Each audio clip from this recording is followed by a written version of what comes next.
27 minutes on to 7 o'clock. This is where I say good morning to you, Grenada, Carrier, Cupidi, Martinique, the rest of the Eastern Caribbean. The rest of the diaspora, good morning. It's Tuesday. It is the 22nd day of October. Howdy do? Eulyn Alexander is on the building. Mary E. Banks, Cicely Blackman is there. Good morning. Mildred Smith and Shem, good morning to you. Zamora, good morning. Judy, good morning. Yoland Swan, good morning. Veronica Sandy, good morning. Nutmeg Quinn, good morning. Yeah. How are you doing this morning? Monica Meros Williams, good morning to you and Daddy Godwin. Everybody good? The folks inside of Munich, good morning. Petlin and everybody. Mama Ken, good morning. Lafayette and Mount Horn. Catherine Phillip, good morning to you. How you do? You good? Nice. Good morning to Gigi, Giles, and Denzo.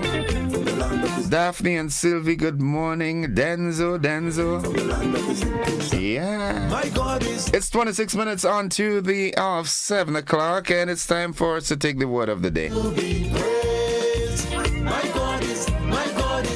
And that word of the day today is incontrovertible. Incontrovertible. Incontrovertible. A long word, boy. Incontrovertible. And what it means, not open to question or indisputable. Here's how we can use it in a sentence. The lawyer's argument was backed by incontrovertible facts, leaving no room for doubt. Good morning to the members of the legal fraternity. Counsel Francis Paul, good morning to you and all your members. Should be having the gentleman in a conversation later this week, I think, or early next week. Good morning, Counsel Jerry Edwin. How do you do? Anselm Clouden. Dr. Francis Alexis Casey. Ruggles Ferguson, good morning. As a matter of fact, let me not start, all right? Let me just say good morning to all members of the legal fraternity because I will be left wanting in memory. Lovely folks. It's that time when we say good morning to Nadisha and the folks inside of Cafe, because Nadisha's favorite segment is on next. The motivational tip of the day.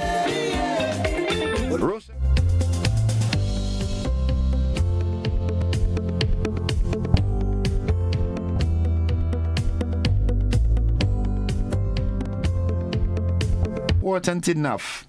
You do it, even if the odds are not in your favor.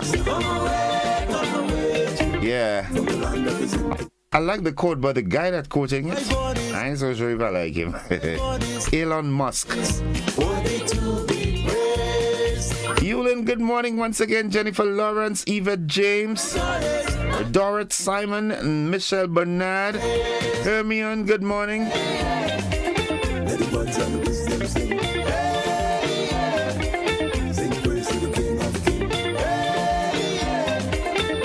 We're heading into the nutritional health tip of the day. Folks, don't forget this morning I will be joined by Prime Minister, the Honorable Dickon Mitchell, for the conversation this morning. It's going to be a whole lot of information this morning. Very interesting conversation. So we look forward to that just around 7. Nice.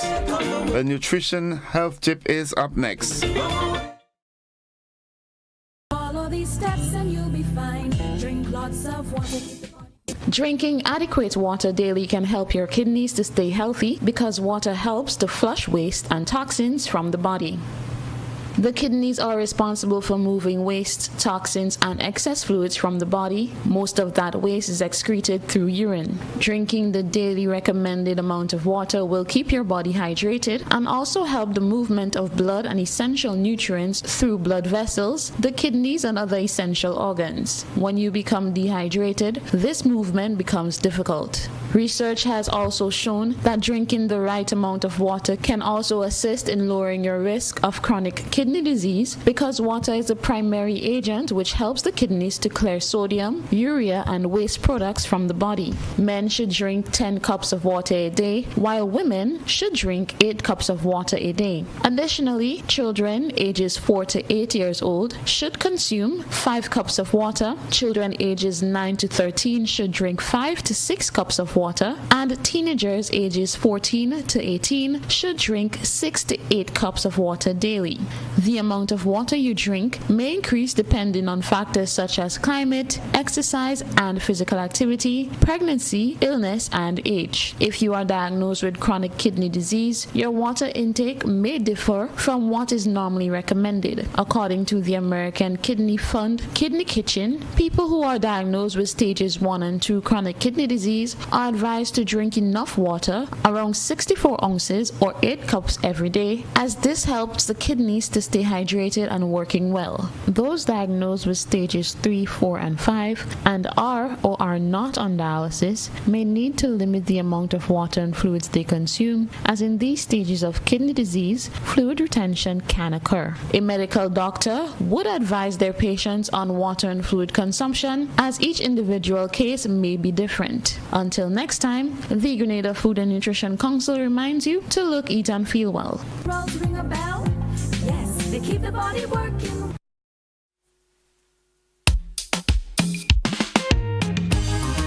This is a day that the Lord has made. So let us rejoice and be glad. Yeah. If you had a chance to start all over, what would you do? I want to hear you sing the first part of the song with me. Well, if I had another chance to start afresh again, What would you do? and live this life all over, things just wouldn't be the same. But since for tomorrow, there is no guarantee. I want to say thank you, Jesus, for all you've done for me. Yes, Lord. Oh, Father, thank you for another day. Remember, it's not promise, it's just because of His grace and His mercies we are here this morning. So we ought to be thankful.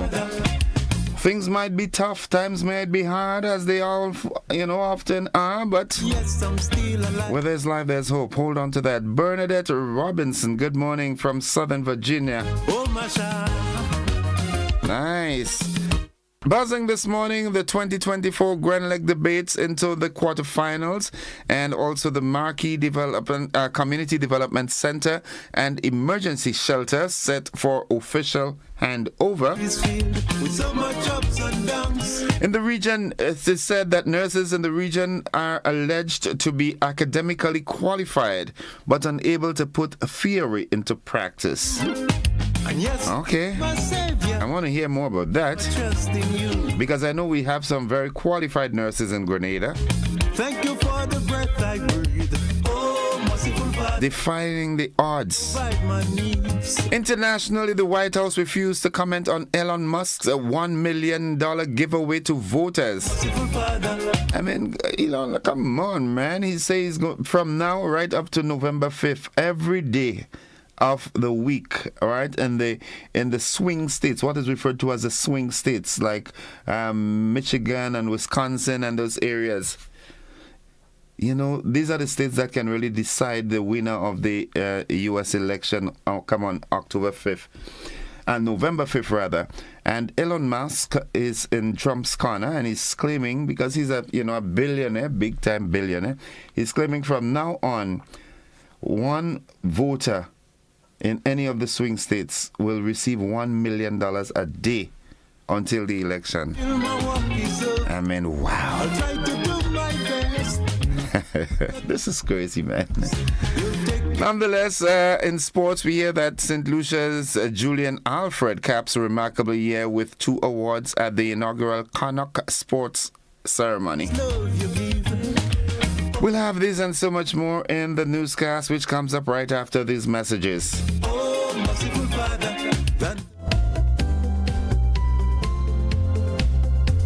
tourism is me, tourism is you, tourism is everybody, and tourism connects us all. Did you know that tourism generates revenue and foreign exchange earnings? Did you know it stimulates infrastructural development and facilitates cultural exchange among people? You must know tourism is linked to all industries, from agriculture to construction. So support the industry today and be welcoming to all our visitors. Tourism is my business. Tourism is your business. Tourism is our business. Listen, one and all. Tourism connects us all. A message from the Ministry of Tourism and the Grenada Tourism Authority. You're invited to attend an important community meeting to discover all the exciting details about Project 500 on Wednesday, October 23rd at 5 p.m. Join us at the Housing Authority of Grenada's Dunfermline site and engage directly with the team behind the project. This is your chance to ask questions and learn how you, your family, and the community can benefit from this incredible housing opportunity. Your voice matters. Let's shape the future of affordable housing together. Don't miss the Project 500 community meeting on October 23rd. Win a living room makeover with Quartz Ready Cash. One lucky winner will get a chance to win a living room makeover with any cash loan. No security required and affordable monthly payments. It's quick, easy, and hassle-free. Visit one of our locations for more information about getting your Ready Cash loan today. This month is all about you with Quartz Ready Cash. Ready when you are. Terms and conditions apply.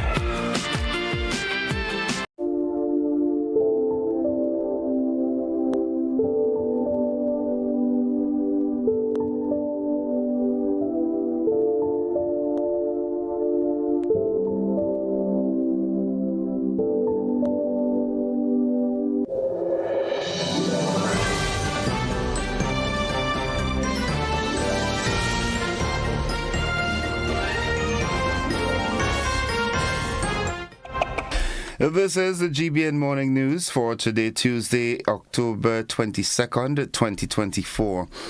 Coming up in the news locally, 2024 Grand Leg debates into the quarterfinals, and also we hear that a Marquee Community Development Center and Emergency Shelter set for official handover.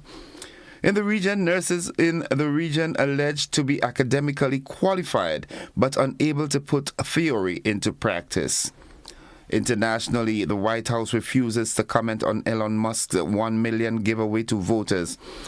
And in sports, we hear that St. Lucia's Julian Alfred caps the remarkable year with 2 awards at the inaugural Cannock Sports Ceremony.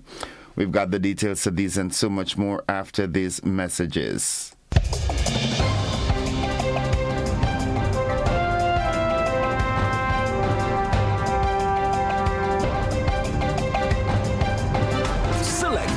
Gifts at Duty Free Caribbean, your one-stop outlet for the finest in fragrances, cosmetics, liqueur, tobacco, leather, accessories, and confections. Choose from fragrance brands such as Gucci, Polo, Rihanna, Dolce & Gabbana, Marc Jacob, and a host of others. Leather by Guess, Anil Klein, 9 West, and Fossil at both Duty Free and Duty Paid prices. Our finest sales team is eagerly waiting to assist you in selecting the perfect gift for that special someone on that special occasion. We are located at the Esplanade Mall Cruise Ship Terminal and the Departure and Arrival Lounge, Maurice Bishop International Airport. Duty Free Caribbean. Seriously fun shopping. Share the great taste of Grace Foods. Quality nutrition from generation to generation. The goodness of Grace Foods.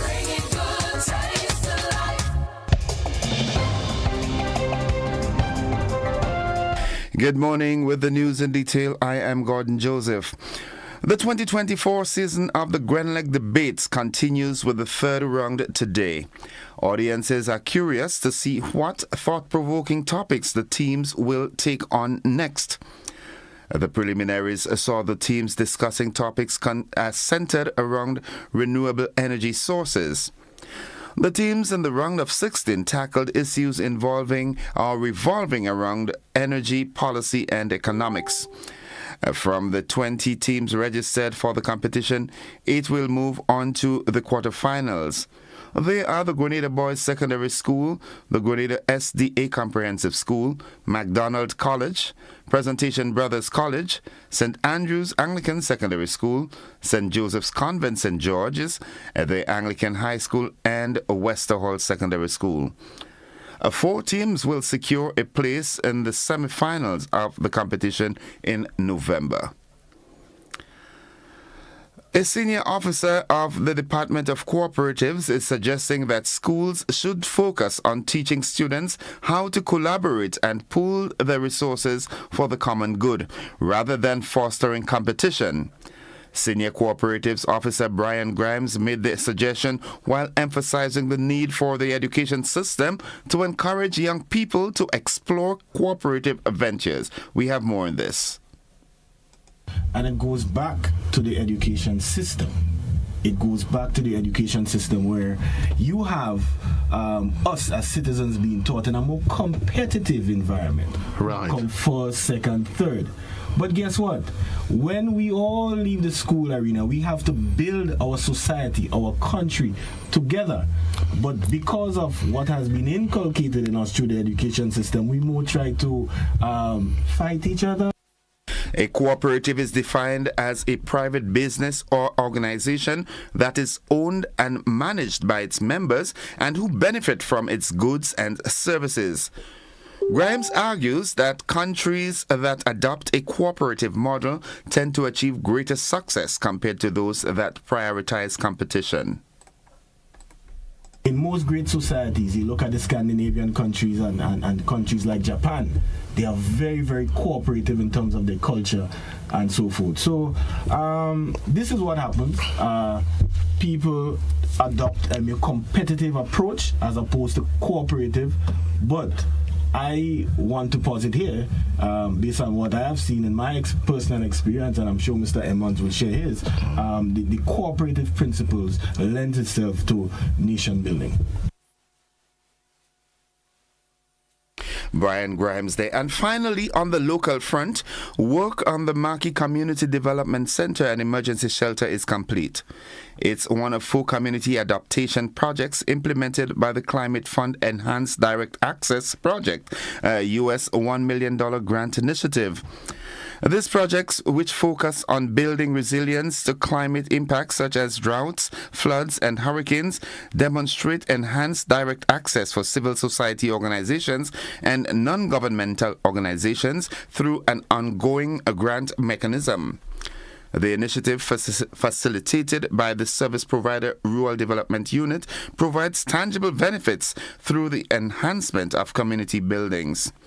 As part of the project's success, the Marquee Community Development Center has been completed and will be officially handed over during a ceremony today at 4 p.m.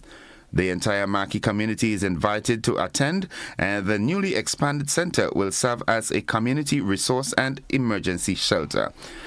That concludes the first segment of news. Stay with us, the regional roundup, international development, sports, and the weather. They're straight ahead.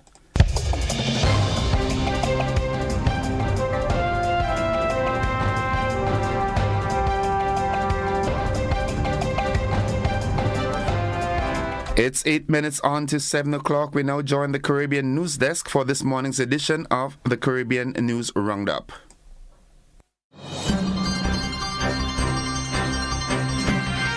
From the Caribbean News Desk, the morning edition. Good morning. I'm Dennis Chabrol. And I'm Kendall Morgan with the latest from across the Caribbean. Nurses in the Caribbean are more academically qualified but cannot put the theory into practice. Director of the School of Nursing at the University of the West Indies campus in Trinidad, Dr. Oscar Ocho, says unlike decades ago when there was apprenticeship, nurses are graduating with degrees but have very little practice. We are churning out bright people who have book sense but cannot translate a lot of what they have learned into practice. And part of the challenge that we are facing nurses with so limited number of patients, what will be the quality of the experience during their training? So we may find that we are developing and we are churning out professional nurses who have their degrees, but we are not sure if there's temperature. Belize opposition United Democratic Party UDP now has 2 named leaders as infighting continues in the party. A splinter group which has been trying to oust the incumbent leader Shine Barrow has reported that hundreds of party delegates have voted to elect long-serving member Tracy Panton as interim leader. It's a position she says she accepts. I am now the interim leader of the United Democratic Party. The mandate by the delegates and the mandate by the UDP supporters who are out here today in the thousands is a clear indication, and I will take up that mandate and I will lead this party. I will ensure that the party is united, and I will do everything in my power to have the party rebuild to its days of glory. Incumbent leader Shine Barrow has dismissed the convention at which the vote was taken as unconstitutional and noted that the party had expelled Panton and others after their formation of the splinter group.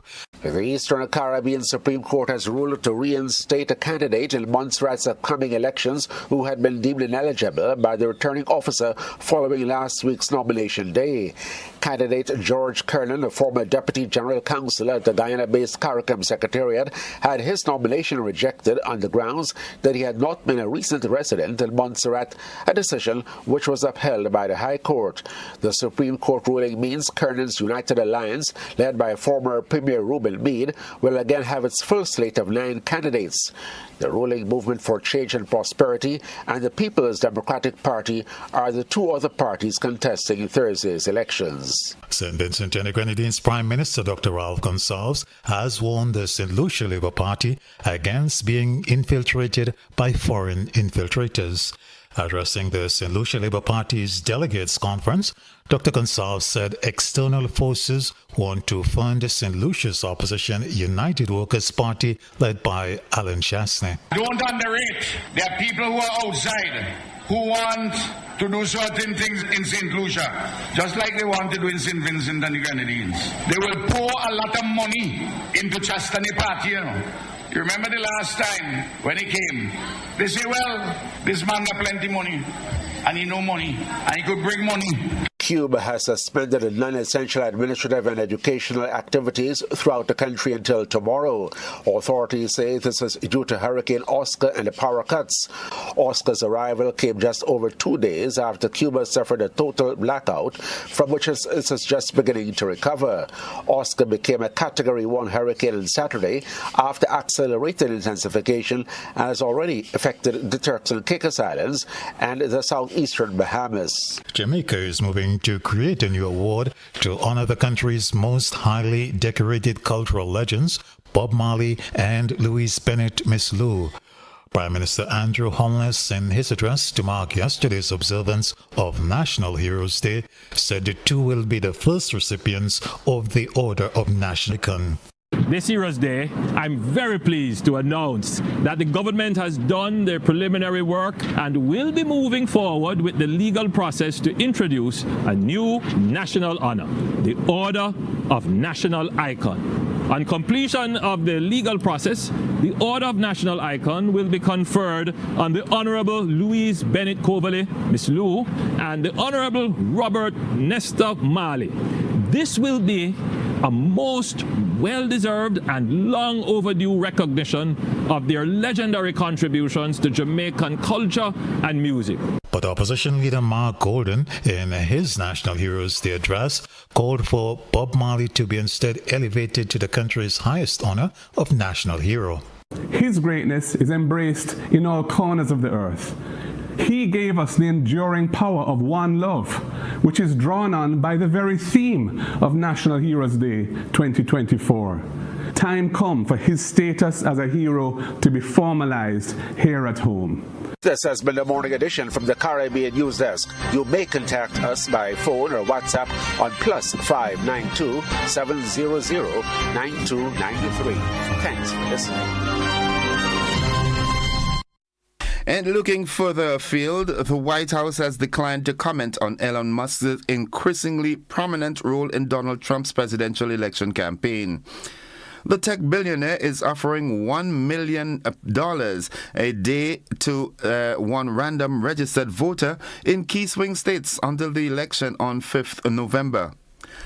Governor Josh Shapiro of Pennsylvania, a key battleground state, is calling on investigators to look at the cash offerings legality. Major stock markets mostly dropped on Monday on profit-taking, and oil prices jumped as traders weighed fresh interest rates cuts from China's central bank aimed at reigniting the world's second biggest economy. Another record session Friday on Wall Street failed to carry over into the new week and inspire a similar rally elsewhere as main equity indices mostly moved lower. The weaker but not weak disposition is flowing from a posture of strength in the major indices that has invited some selling interests after big gains. Briefing.com analyst Patrick O'Hare said in a note to its clients.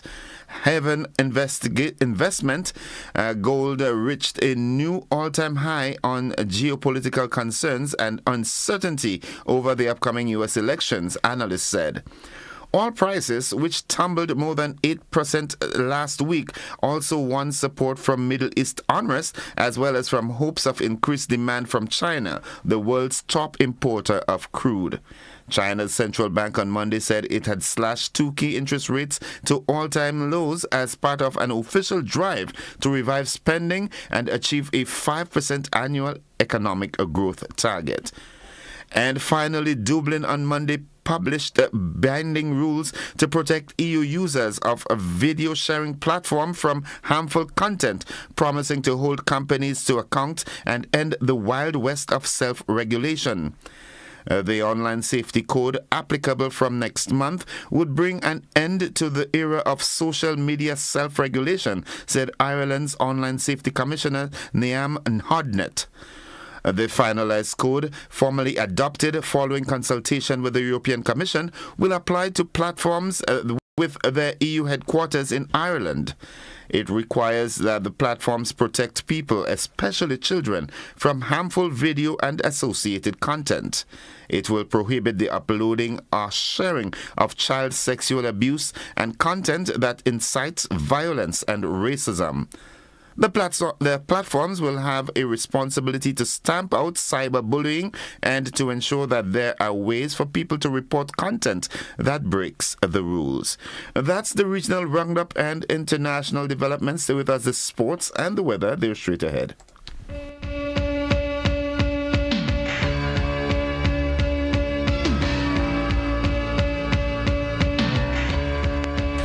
Sporting fans, good morning. St. Lucia's Julian Alfred, the sprint sensation, was the star of the night at the inaugural Canuck Sports Awards on Saturday, walking away with two major accolades in recognition of a stellar 2024 season.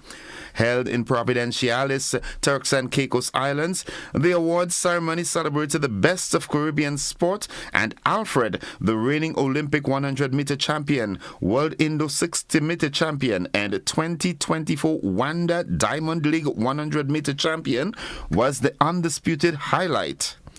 Alfred, currently the top-ranked female athlete from the Caribbean, was named the Caribbean Female Sports Personality of the Year. But that wasn't the only accolade the 23-year-old star took home. Earlier in the evening, Alfred shared the Breakthrough Award with Dominica's Thea Lafond, a triple jumper who also had an outstanding year, winning both World Indoors and Olympic gold. This award honors athletes who earned their first medals in major international competitions competitions, and Alfred's rise to the top of world athletics this year cemented her status as one of the Caribbean's brightest stars.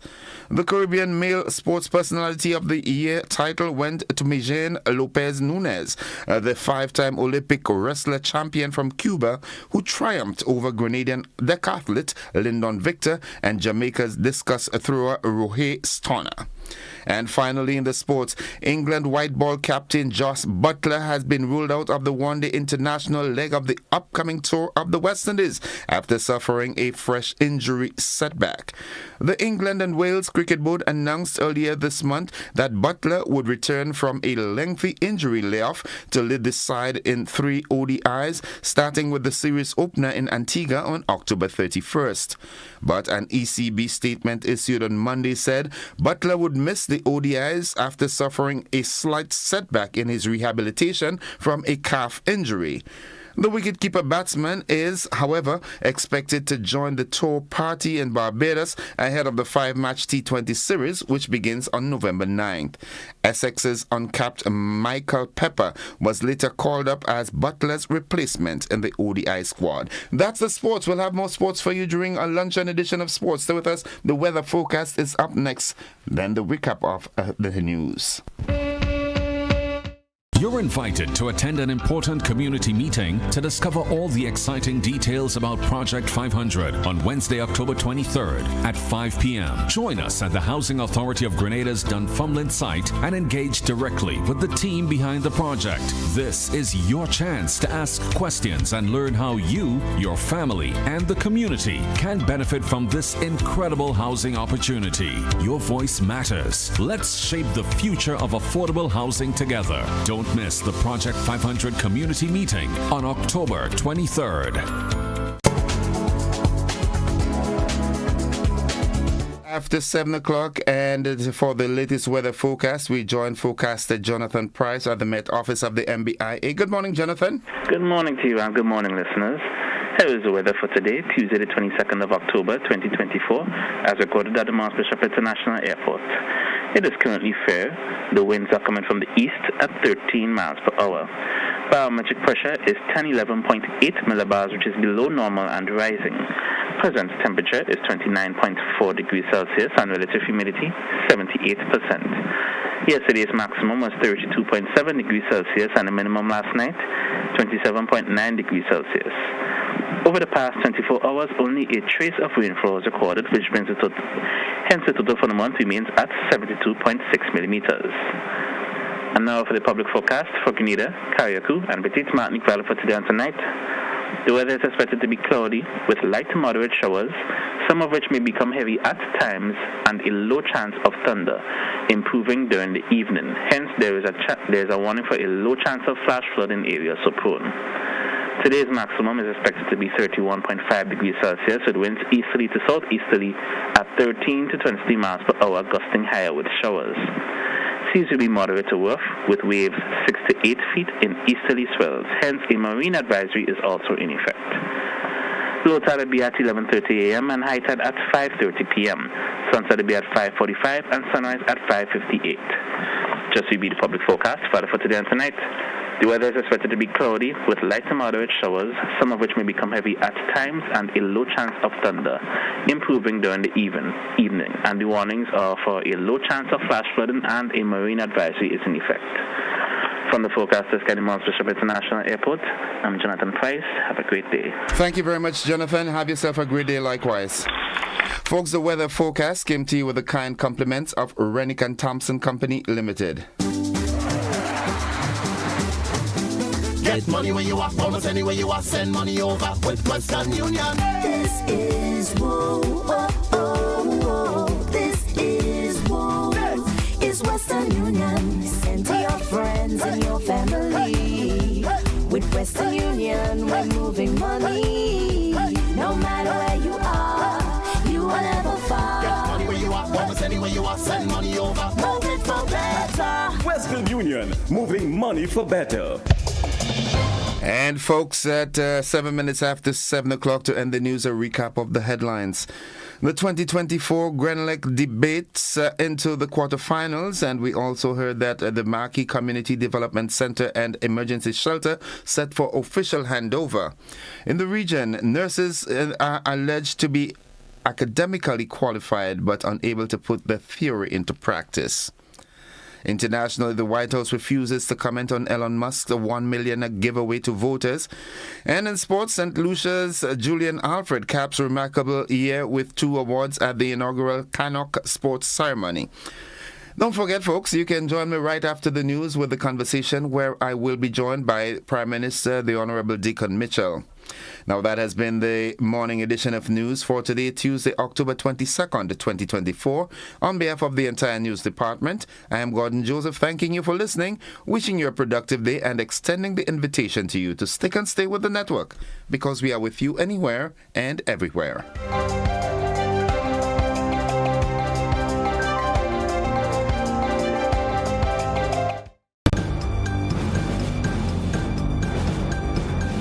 Are you looking for a reliable, affordable, and customer-friendly pharmacy? Look no further than Hills and Valley Pharmacy, the nation's leading healthcare products and services provider. We are committed to serving you at convenient locations. Find an extensive and affordable selection of prescription and over-the-counter drugs and medical supplies at Church Street, Hillsborough, Carriacou, Jubilee Street, Grenville, St. Andrew, near the bus terminal, and Halifax and Grenville Street, St. George. Our committed team is always available to offer valuable assistance for managing your health and wellness. Discover the additional benefits of our wholesale distribution on Halifax Street and our Medcare Center on Grenville Street, where we provide in-house physiotherapy, massage therapy, doctor consultations, and eye care services. Our commitment is to satisfy all your healthcare needs, including competitive prices, loyalty rewards, and special discounts for seniors. Contact us at 435-6904 and WhatsApp 535-4734. Choose Hills and Valley Pharmacy. Remember, your health is our business.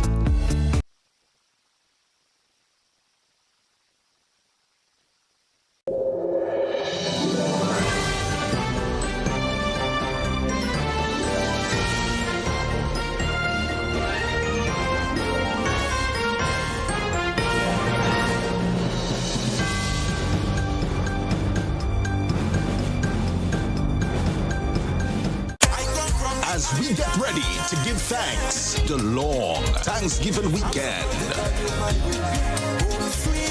Legends Promotions presents the 18th annual Hubbard's Legends in Concert, Saturday, October 26th, Grenada Trade Center at 7:30 p.m. Featuring the 1980 Calypso Monarch, Survivor. Together with Stubbles. 10 times Calypso Monarch, Scholar. Alongside Luther, Tobago Kuso, and 7 times Soca, and 10 times Roadmatch King, Super Blue. Super Blue.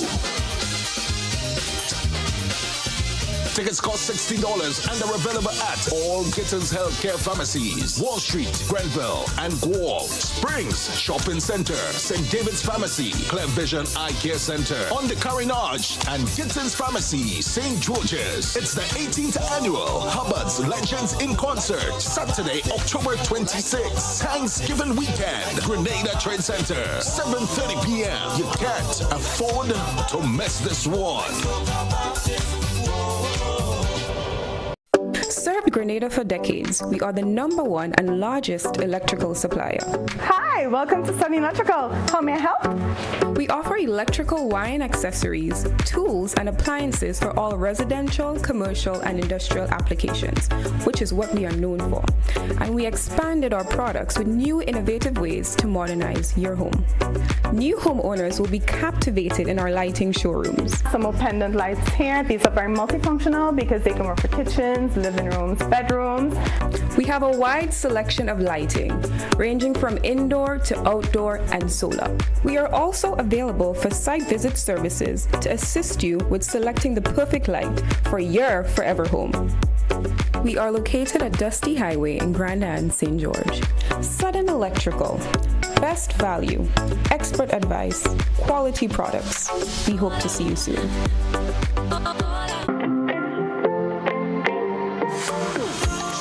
so it begins. A journey like none other. Every moment has the potential to be unforgettable.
All right, good morning, viewers and listeners, and welcome to the conversation for this morning. It's 15 minutes exactly after 8 o'clock.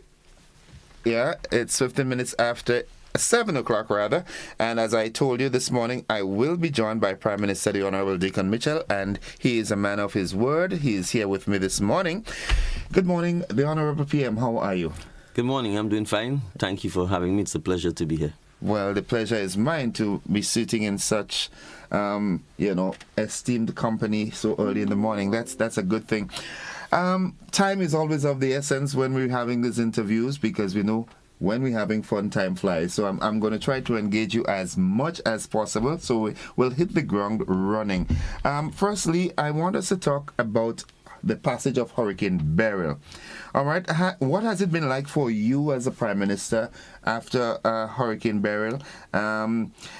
You can also make some comparisons with the response with when Ivan passed. What are the takeaways for you? What did you get? What did you learn from the passage of Beryl? Well, first, let me start off by saying, obviously, it is not an experience that you want anyone to go through.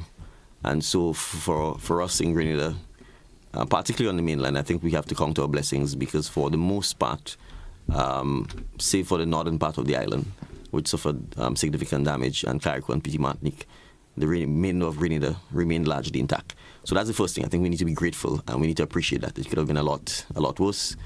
And as we see in places like Cuba, as we see with what happened in Florida, and as we can tell if you go on the beach, it's like a warm bath. We are still very much in the hurricane season. So the need to remain vigilant and to be prepared is absolutely critical. We have to understand the hurricane season is not over. That's the first thing. So I want to talk a little bit about preparedness, and the fact that the first lesson is that we are still going to have to significantly ramp up our preparedness for the climatic challenges that we face and for disasters in general, be they man-made or be they natural. And the second part of the preparedness is information sharing, making sure that we are doing the drills, making sure that we are constantly monitoring and ensuring that people understand that these things are not to be taken for granted. And then certainly during the climatic event, certainly during burial, I think we also learned of the importance of making sure that we can communicate, assuming the communication systems remain up, that we communicate clearly, precisely, accurately, and as frequently as we can with the public for two things. One, obviously, to ensure that they know what's happening and they themselves can react accordingly. And then two, to give them the sense of assurance that we are with them and that we are going through this together so that we remain united and face the same challenge together. The next aspect is ensuring that as part of our preparedness, we are in a position to respond, whether it's to give the public guidance, to give the public information, whether it's to provide relief aid, and then ultimately to be in a position to do our damage assessment and then to come up with our plans to help provide the necessary support for citizens who are impacted by burial. And you probably would see that we've done exactly that. We would have informed the public about the fact that this storm was serious, that it was likely to hit Grenada, and that they needed to take the necessary actions to get prepared. Now, many people may not even be aware of this. On the Sunday before the hurricane, for example, I personally drove around and saw large gatherings in places like Woburn and so on, and would have called the police to indicate that they need to go to these sites to explain to our citizens that they need to go home and prepare. Yeah. Right. Throughout Sunday, in terms of my own preparation, that was part of what I was doing.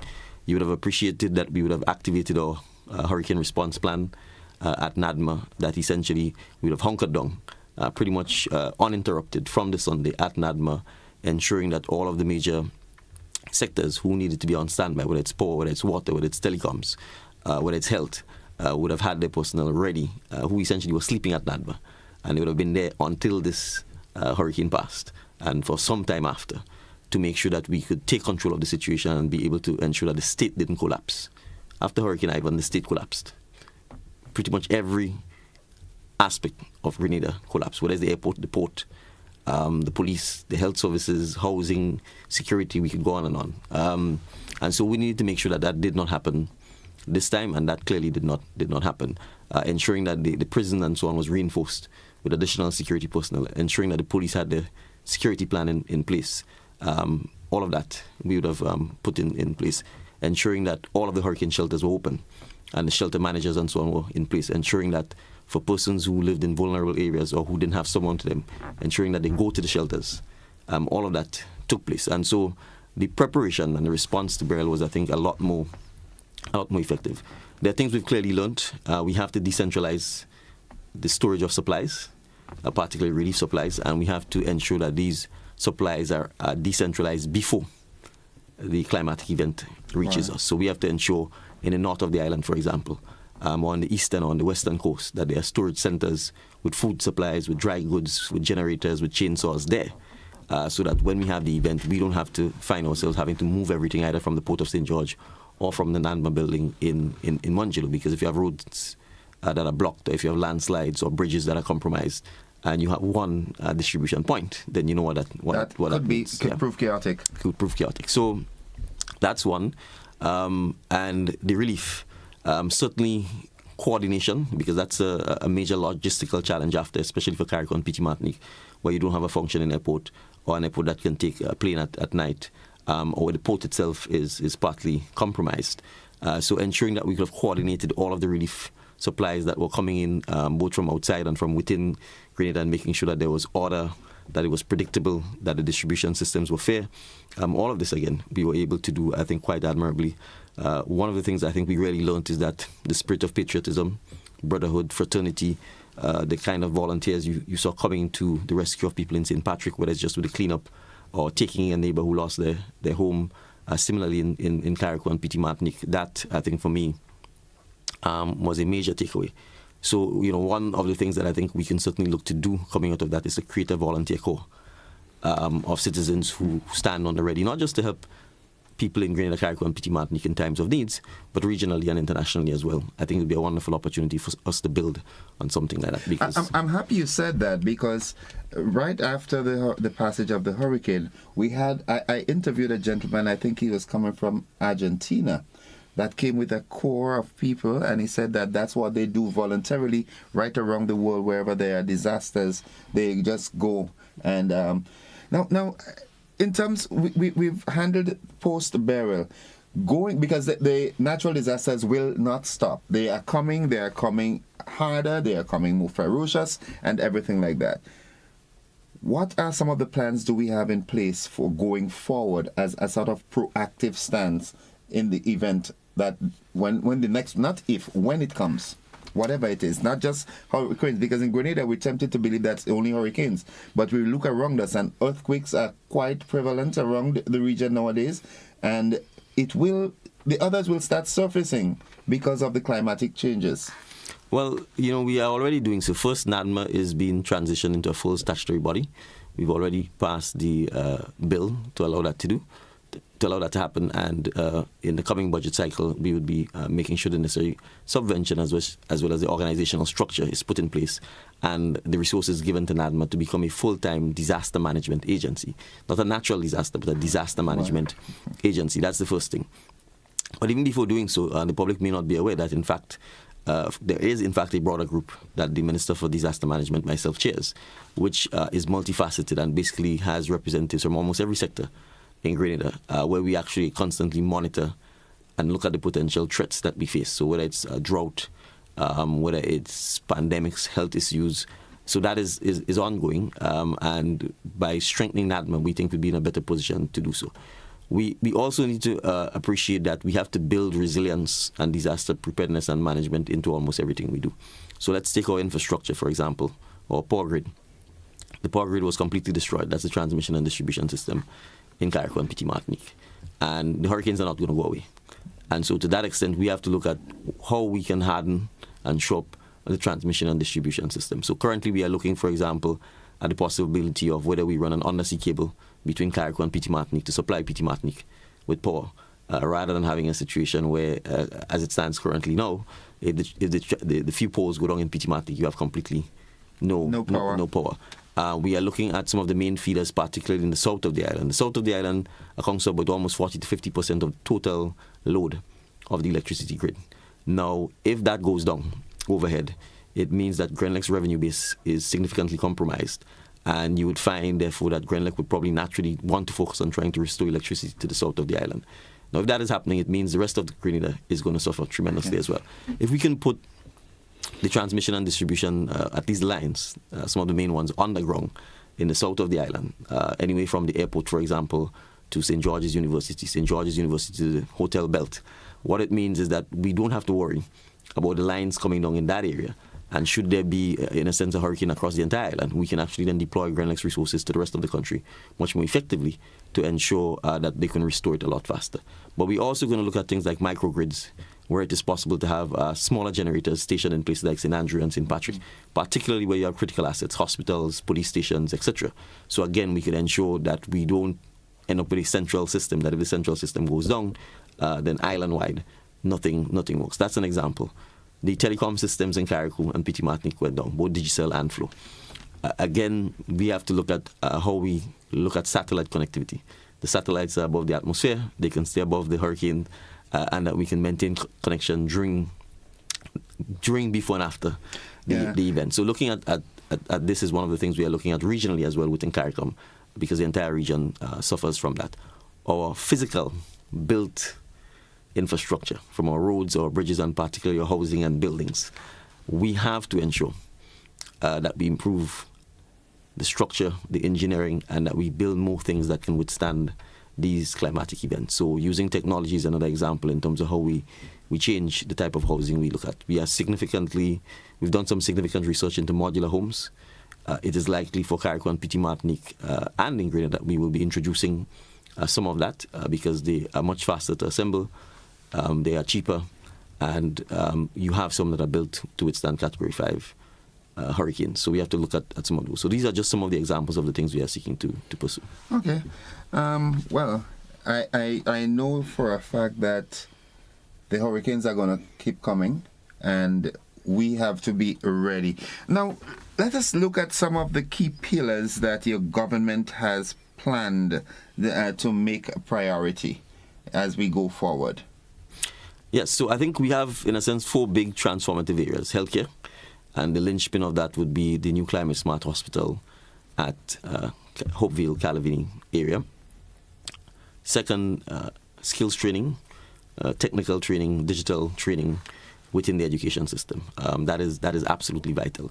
We have to transition to a lot more emphasis on a skills-based education system. So that is critical for us. Housing. And I would say it is beyond doubt for us that housing is the biggest socioeconomic issue within the country. From sitting in my constituency office, from going out and speaking to people, almost daily we are bombarded by persons asking for assistance with housing. And that's understandable because, to be honest, in the last 40 years, outside of the affordable homes built with the compliments of the government and people of China, we have had no sustained national policy towards improving the quality of housing in Grenada. And we were compromised by Hurricane Ivan, compromised by Emily, and laid bare again by Hurricane Beryl. So that's a major critical factor for us. And so one component of that is Project 500, which we have, and we hope to launch. So I would like to invite you to come up to an open house tomorrow in Dunfermline from around 5 p.m., where we basically will be showing and explaining to the citizens what the pilot project is in Dunfermline. So that the idea is to build about 17 homes using 6 different suppliers who essentially will come in, build 3 homes each. It gives the public the opportunity to see what the homes look like, to get a feel, to touch, to see how quickly they build it, to get a sense of the cost. And then based on public feedback, public reaction, the idea then would be to scale this up into the tens of hundreds of homes over time, so that people could in fact be able to buy a house. Because one of the things we face in Grenada is you can't buy a house. Definitely. You have to go and find money to deal with the stress of a contractor. And the average person doesn't know anything about construction at the level of detail where they can hold the contractor accountable. And that accounts for a lot of the challenges in terms of the quality of the construction we face. So we think it is far cheaper, far more efficient to be able to say to your citizens, here's a home. Right? You get the mortgage to buy a home and not get a mortgage to try and yourself manage a construction site. So that's one of the critical things that we are focusing on. The next one is energy transition. The cost of electricity in Grenada is very high. We all know that, and it's an impediment to future economic growth. It's even an impediment to you cooling yourself during the summer because it is so hot. If you can't afford the cost of the bill, you can't afford to buy an air conditioning or to run one. So that's a major factor, and it influences businesses, etc. So we recognize that we import diesel to burn our fuel. The engines are very expensive, the maintenance is very expensive, and 50 to 60% of the cost of the electricity goes back into paying for the diesel, which we all know is dirty fuel as it's called. So transitioning to renewable energy and trying to get the cost of energy down is one of the significant pillars for us as well. So those are 4 areas that we are focused on from a medium to long term, because we feel if done right and if done successful, they have the potential to truly transform Grenada. Healthcare, that's a very topical issue. As a matter of fact, just last night I was at the General Hospital, and I have realized and observed that quite a very high percentage of our medical doctors are very young, and I wouldn't want to use the word inexperienced, but because of their age and the length of time they've been practicing, they have not reached to that level of experience that we would really be comfortable with. And doing my investigative journalism, even while at the hospital, I asked, what's happening here? So many little children, and I said, boy, the experience wanna, moving out of the system. Are there any plans in place to curb that and keep our, because, our health is our wealth? Yeah, well, I would say it's a very good thing that the doctors are young. Yeah. I think what it means is, first, you have young people educating themselves. Being a doctor is a challenging, difficult course, 5 to 7 years. And it means if you have young Grenadians who are prepared to embark upon a 7-year course of study, oftentimes at phenomenal expense and in difficult conditions, whether it's at SGU because it's expensive, you may be lucky because you're home, or whether it's in Cuba, which is one of the few places that offers us scholarships, or Morocco or elsewhere. I think we first have to applaud the young doctors for going and study, and then second for coming back and working in difficult circumstances. So I don't see it as a drawback or a disadvantage that our doctors are young. Not the age, but... Right. No, but let me go on. I think what we have to recognize here is that sometimes our societies stand still, right? And there's no planning. So what you would have had is a cadre of mostly persons trained in Cuba, coming back either after the revolution collapse or after we resumed diplomatic relations with Cuba, who had the opportunity to be trained, and they're back in the system. And there's been no transition, no succession planning, and no deliberate investment in ensuring that further healthcare practitioners are trained so that you have a period of sustained mentorship and pupillage, if I may use that term, between, say, senior doctors who are about to exit the system and new one coming in. So it's not the junior doctors' fault that they find themselves in a situation where a lot of the senior doctors have already gone past retirement age and are exiting the system. That's just the reality of the system that we have allowed to stand for the last 40 years to take place. So what I see is the opportunities to leverage technology, because just like every other aspect of our lives, technology is driving significant changes in healthcare. Second, it means that they will be around for a long time. So we have the assurance of knowing that we can have stability in our healthcare system by having professionals who have the next 20, 30 years to give. And that is absolutely critical for the next phase of our healthcare transition. Third, because they are young, I think it means that they will be more open to being innovative, to being flexible, and to helping us come up with the solutions that we need to deal with the challenge of healthcare in Grenada. And I think also they can help with the education that we need, because the bulk of the challenges we face in our healthcare system are man-made. And it starts with us.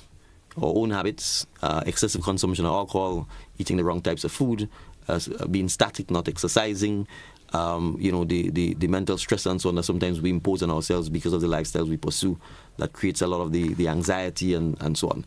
So because, in my view, we have young healthcare professionals in our system, I think they are in a position to lead by example themselves in terms of the lifestyles they promote by educating our young people, because it's easier for young to have the conversations about what you need to do and to begin the process of ensuring that we focus a lot on preventative healthcare rather than the hospital, because the hospital isn't healthcare.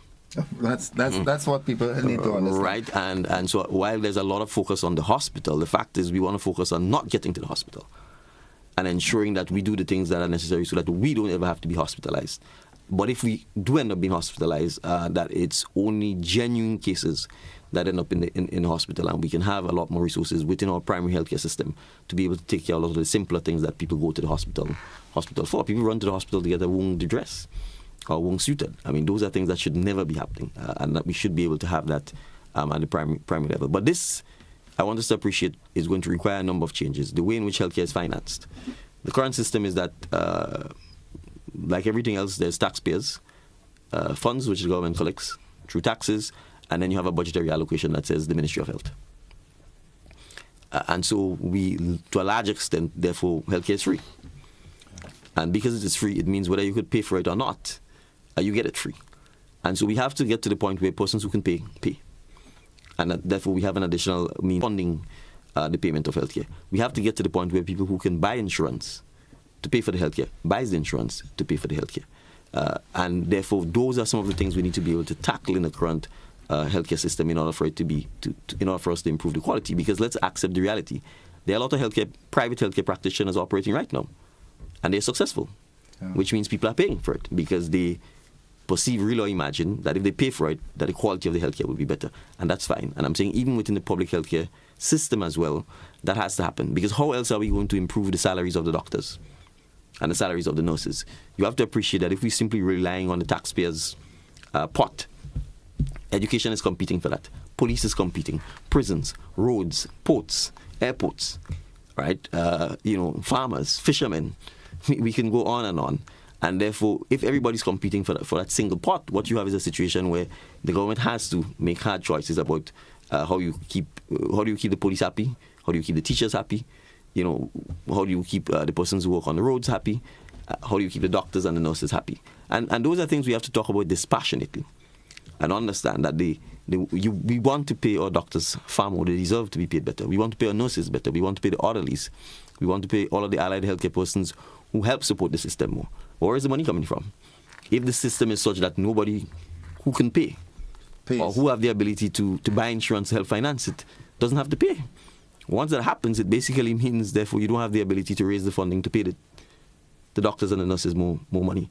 And it either means we're going to have to encourage more private healthcare, more investment in the private healthcare, so that people could afford to pay, then go to the private practitioners, and then in a sense we leave the public system for those who can't afford to pay. The problem with that is that the quality of the public health system is likely to deteriorate because it is not being subsidized by those who can pay for it.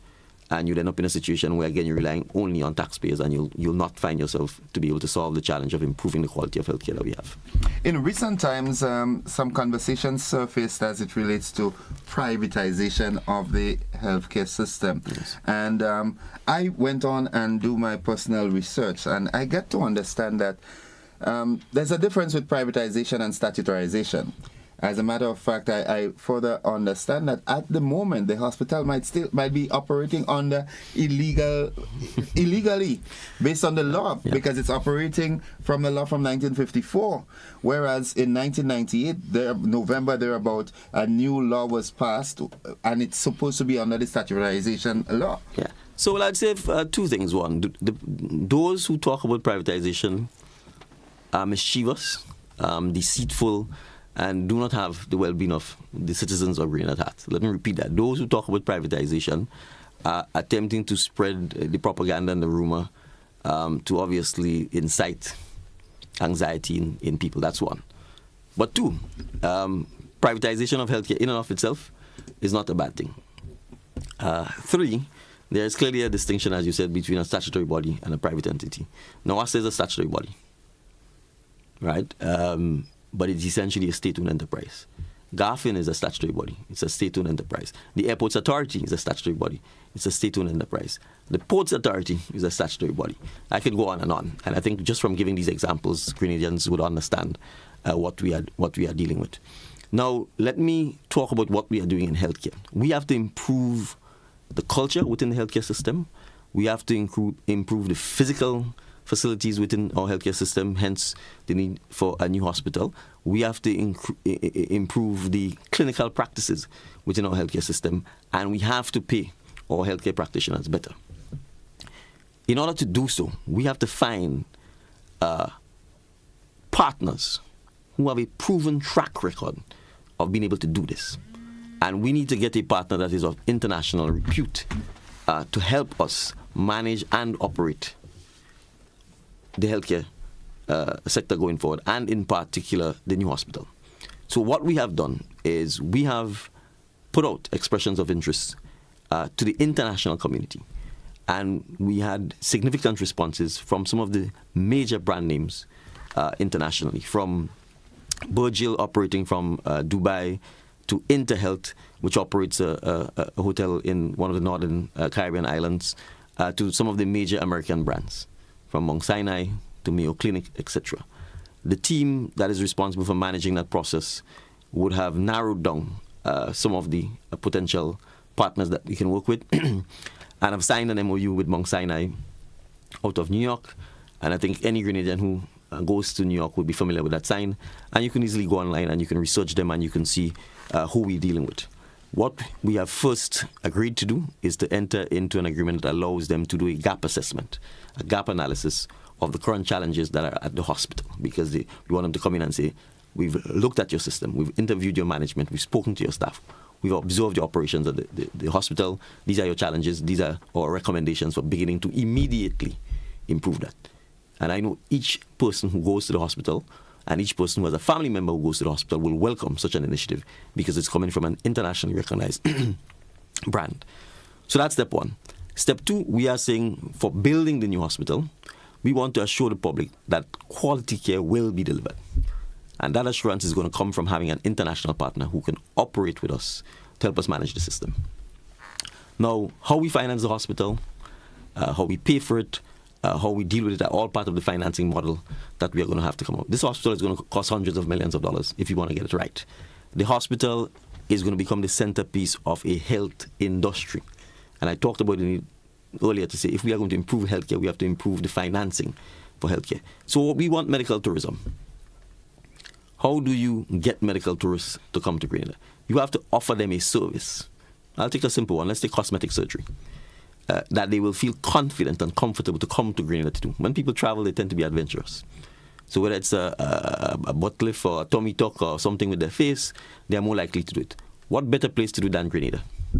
With your waterfalls, with your beaches, with your serenity, with your peace, with your lovely environmental conditions are conducive for that, yeah. But to do that, you need to have a healthcare facility that can deliver that and deliver that at international standard. Hence the reason why you need an international partner. Because the brand name, the recognition, will assure people, okay, if someone is prepared to put their branding behind this facility, we have guaranteed quality care.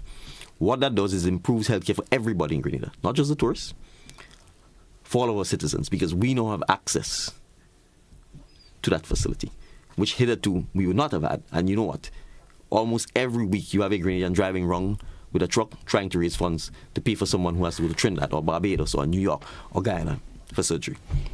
So the reality is healthcare is an industry, just like tourism, just like agriculture, just like food, just like the music industry, just like the film industry, just like the entertainment industry. But you have to be able to provide the service at a quality, international quality. And we deserve international healthcare in Grenada. Right? We produce great doctors, great nurses who leave and ply their trade elsewhere because we don't have the facilities for it. So that is what we're seeking to do. We are proud of that. If we don't do this, there will be no exit from this current problem. And we need to understand that because this has been the system we've had for hundreds of years. This is a colonial system we've invented. Save for the PRG, which made significant efforts at primary healthcare and to really improve that. And we still need to do this. The hospital isn't going to solve the challenges at primary healthcare. It isn't going to solve the issue of ensuring we teach our children how to brush their teeth, how to avoid sugary drinks, how to ensure that they floss, that you use fluoride. Those are things we could do in our schools, in our primary care. How to ensure they eat vegetables and fruits and exercise, right? Those are some of the things that we need to treat with. How we limit the amount of sugar and salt we put in our diet. The hospital isn't going to solve that. Those are things we need to solve ourselves and can solve by education, by reinforcement, by discipline, to make sure we don't end up with amputations, everyone having diabetes or pre-diabetes, obesity and all those kinds of things. So those are the people talking about, so going back to the original question about this is just mischief. And in a sense, a recognition that they themselves did absolutely nothing to advance healthcare and improve healthcare outcomes in Grenada. And now that we are tackling the difficult things that has plagued us for perhaps more than a century, they are going to try and find ways to distract the public from the reality that this is going to be a difficult task, but it is something that is doable because other people are doing it. And we need to make sure that we don't get left behind here in Grenada. Prime Minister Mitchell, we need to take a commercial break. Folks, you're listening to the conversation this morning with Prime Minister, the Honourable Dickon Mitchell. We take a quick commercial break. We'll be back after these messages. Don't you go anywhere.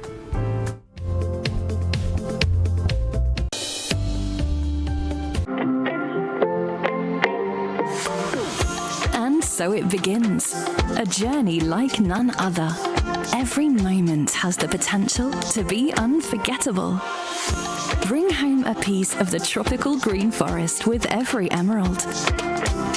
Capture the sparkling light of flawless water in a diamond. Make the sunrise and sunsets last forever. With precious colored gemstones, the essence of happiness is in our most precious memories.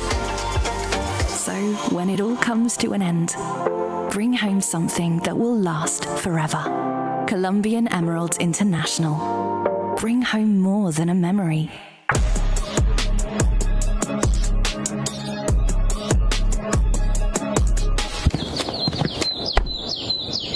It's almost that magical time of year, and everyone's pitching in to make it unforgettable. This holiday season, even the little ones are rolling up their sleeves. With every brushstroke, every splash of color, we're crafting memories that will shine for a lifetime. Make this Christmas even more festive with Berger.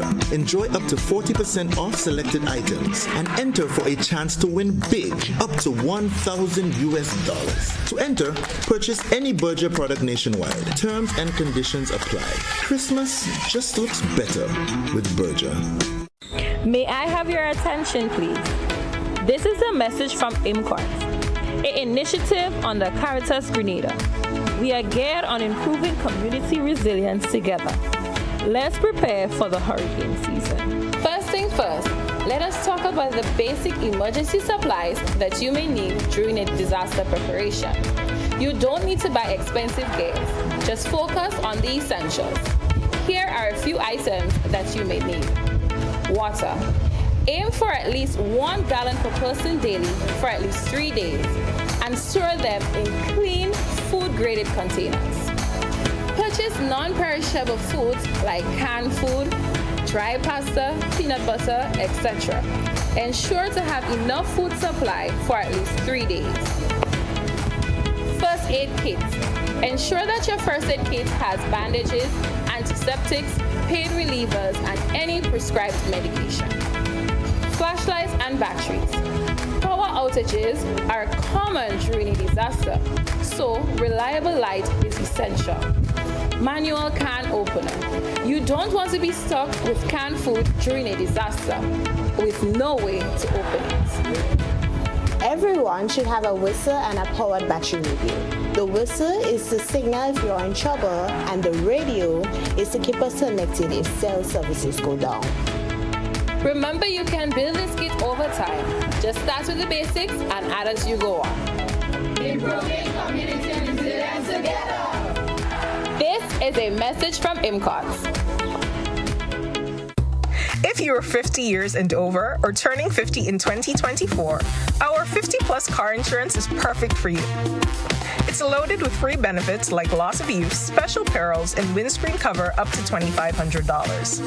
Getting to 50 is filled with ups and downs. Let's celebrate these moments together and look forward to 50 more. Call Beacon Insurance at 440-4447 or log on to beacongrenada.com to get a free quote today. Special conditions apply.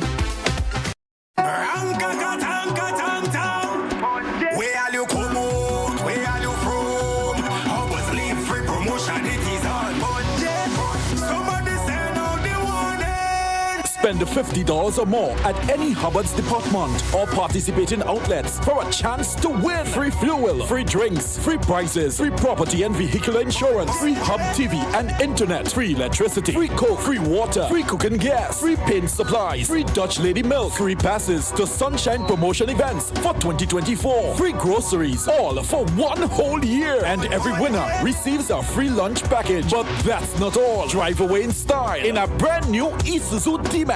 It sips, it doesn't guzzle. So fill out your entries and place them into the marked entry boxes. This promotion is brought to you in part by Dutch Lady, Danny, Promo, Supreme Bleach, Creative Chef, Grenlac, Floor, Salt Petroleum, Grenadian General Insurance Company Limited, Coca-Cola, Sunshine Promotion, Caribouries, Guap Bag, Sesame Spain, and Food Fear. Promotion runs from April 2nd to December 24. Terms and conditions apply.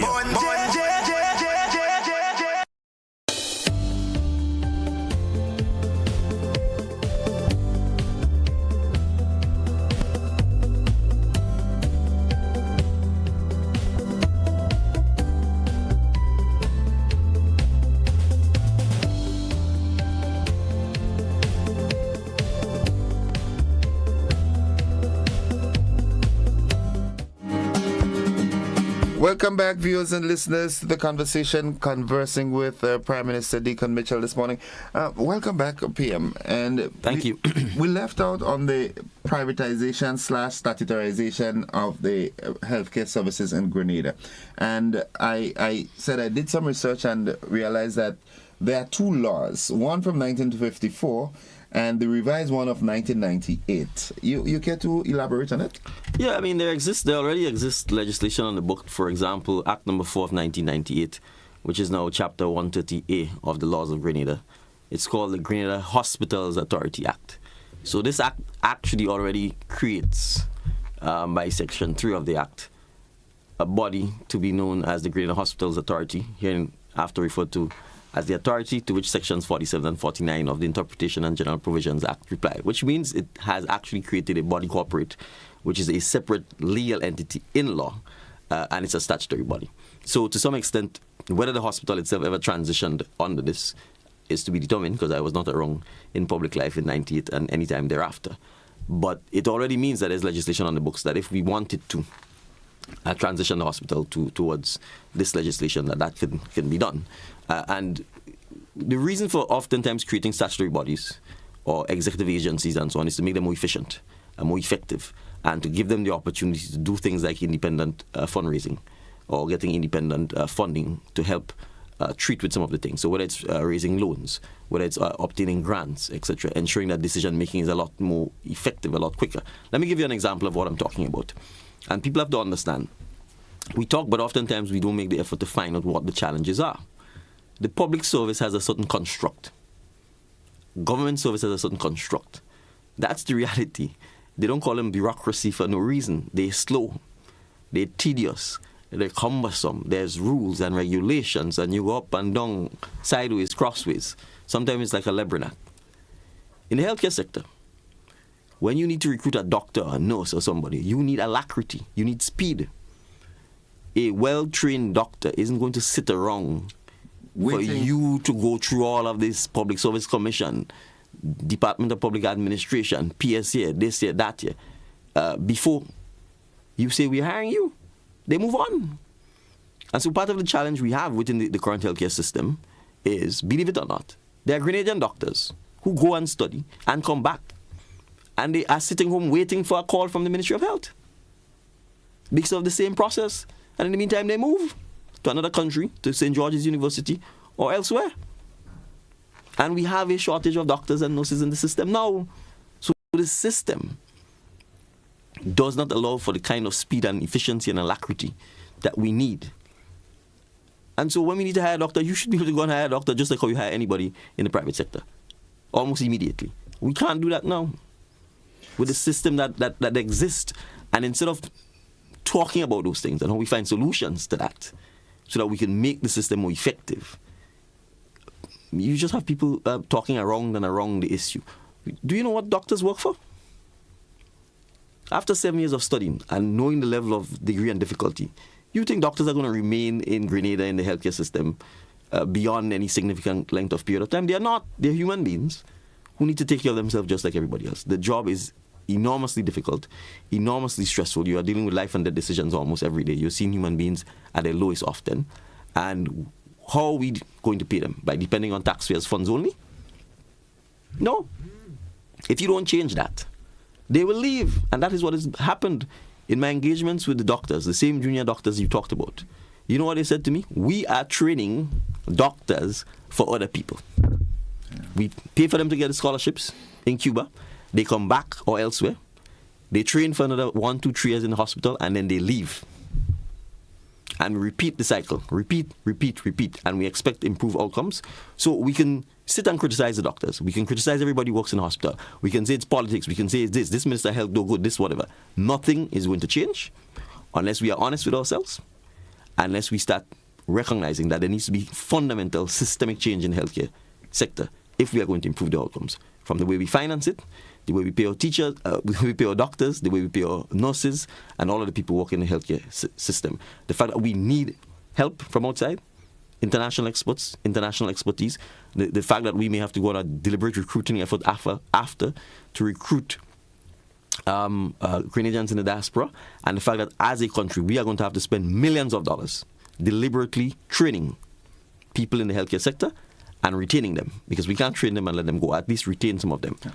And I will make one further point, because people oftentimes don't appreciate the enormous amount of work you have to do behind the scenes to try and even begin to change these things. I've spent a lot of time. That's part of the reason why I travel. I've spent a lot of time speaking with persons about how they can help us in this healthcare system. Up till last night, I sent to the Minister for International Development in Canada a proposal asking Canada to fund the training of at least 500 nurses and 100 doctors over the next 5 years. They may not agree to it. They may say only 10, they may say only 15, but we are going to shop proposals like this with everybody that we know to try and see how over the next 5 years we can ramp up and scale up the number of healthcare professionals we have. We are going to have to pay for it because it's our healthcare system. If some of them leave, fine. They have family here, they will get a job elsewhere, they will send back money home. And I am sure that when we deliver on the state-of-the-art healthcare facility, many of them would finally feel that someone has delivered on that promise and they can come back to Grenada. So again, I want to say to the public, all of the countries that we admire, the Singapore, the Dubai, the this, the that, they don't get there by spending our time focusing on inconsequential stuff and drama and bacchanal. They spend the time by having a plan, by making sure the plan is informed by the citizens of the country, making sure that there's buy-in, making sure we do what we're doing here, talking about it, and then doing what is necessary, taking the difficult decisions to improve the country and to improve the systems by which the country operate. The healthcare system, the healthcare infrastructure, the way we hire healthcare professionals, the way we retain them, how we train them, how we pay them, and the facilities that they work in all have to dramatically improve if we are going to get better healthcare. Every single day, every single week, somebody comes asking for assistance to go to get medical attention outside of Grenada. We are probably easily spending, the last survey I saw, done maybe 8 years ago, we are easily spending $100 million of our money outside of Grenada. On medical bills? On medical bills. From people not having confidence to make their children in Grenada, to every type of illness you could think about. Issues relating to people's eyesight, issues relating to their brain. I spoke to someone who I know a very long time. He's in Colombia right now. He called me to say thanks for helping finance his trip to Colombia so that he could get training. There's a young man who I just gave his grandmother funding for to pay the airfare to go to Trinidad because he have corneal issues, to have a doctor look at him there in Trinidad to deal with this stuff. We can go on and on and on. The point I'm making is we would not be able to treat all of this in Grenada. But if we have a facility here and we can bring in the experts from overseas, it would be cheaper and more impactful, because if you have whatever the specialities that deals with people who need corneal transplants or corneal surgery and so on, if we have the state-of-the-art facility here, we can bring the expert in. We can have some of our doctors and other persons work with them, and more people would be serviced in Grenada rather than us having to always pay for an individual to fly out, because you then have to pay for the airfare, the people accompanying them, the hotel, the aftercare treatment. All of it is money we are sending outside of the country, which means we are worse off. Okay. Right? So I'm passionate about this issue because I want us to appreciate changing the Minister of Health isn't going to improve the healthcare system. Right? We as a country and as a government collectively have to recognize this is our challenge. Right? You need effective leadership, yes, but we need to ensure that all of us recognize that blaming one another and pointing fingers isn't going to improve the healthcare sector. You notice I don't talk about the fact that others had the opportunity to do it for the last 40 years and they've not done it. Because that isn't going to change the fact that we need to do it. And it's going to have you distracted by looking forward to the past rather than looking forward to the future. So we as a country need to get a little serious if we want to actually improve the outcomes for our people. Having said all that, do you see privatization or statutarization in the not-too-distant future coming for our healthcare service? Yes. Statutorization for sure, and I would say what we need is private sector involvement and more private sector investment in the healthcare sector, not privatization of the healthcare sector, right? The point is there are already private hospitals in Grenada. Is that privatization of the healthcare sector? No. There are young Grenadian entrepreneurs who are getting involved in the healthcare sector. All of the labs that are operating in Grenada are privately owned. They are providing services to the public that otherwise may not be available publicly if they were not there. Could you imagine the state of healthcare in Grenada? If private people were not providing pharmacies, would we be depending on the pharmacy at the hospital to get our medical supplies? So people need to appreciate it is the private sector that is going to drive economic growth and development. You want the private sector investing in the healthcare sector in Grenada. So when we talk about medical tourism, we are not just talking about the government having a hospital. We are talking about facilities on the island, privately owned, that persons would feel confident and comfortable to come to get the kind of services that they need. We want to encourage private persons to operate state-of-the-art dental facilities here, so that you can go and do whatever you want to do with your teeth. Or whether it's cosmetic surgery or any of those things. That is how we will drive economic activity. That is the failure, frankly, that has happened over the last 40 years in terms of not leveraging the presence of St. George's University here. And that is the kind of things that we need to be able to improve and make sure that we can use to change the future. And I want to make one point, right? No just went. I'm not concerned with no, right? Tomorrow will go very quickly. What I'm concerned with is 5 or 10 years from now, we are having this conversation about healthcare and about the post-it. That is what keeps me up. Because if 5 or 10 years we are having this conversation, then I'm telling you, things will be far more dire in Grenada. And that is what we need to be concerned about. We have presided over things getting worse and worse and worse because we've not taken a strategic, deliberate, decisive action to have a plan and to work that plan. And if we don't do that, and we allow ourselves to get caught up in conversation about labels, privatization versus statutorization, the healthcare system is not going to improve. Yeah. All right. I did not realize that time has elapsed so quickly as yet, but we do have to extend a little. I want us to talk now on the economy, the state of the Grenada's economy. I would refer to you as someone on the ground. All right. I'm certain you heard conversations that this is halfway through the NDC's term, and we ain't feel nothing yet. We ain't seen nothing yet. If you are to make an honest comparison with the economy 3 years ago to where it is now. Yes. Well, I will answer this by saying that's not even a fair comparison. 3 years ago, we were in the middle of COVID. There was no economy. Okay. Unemployment was almost 40 or 50%.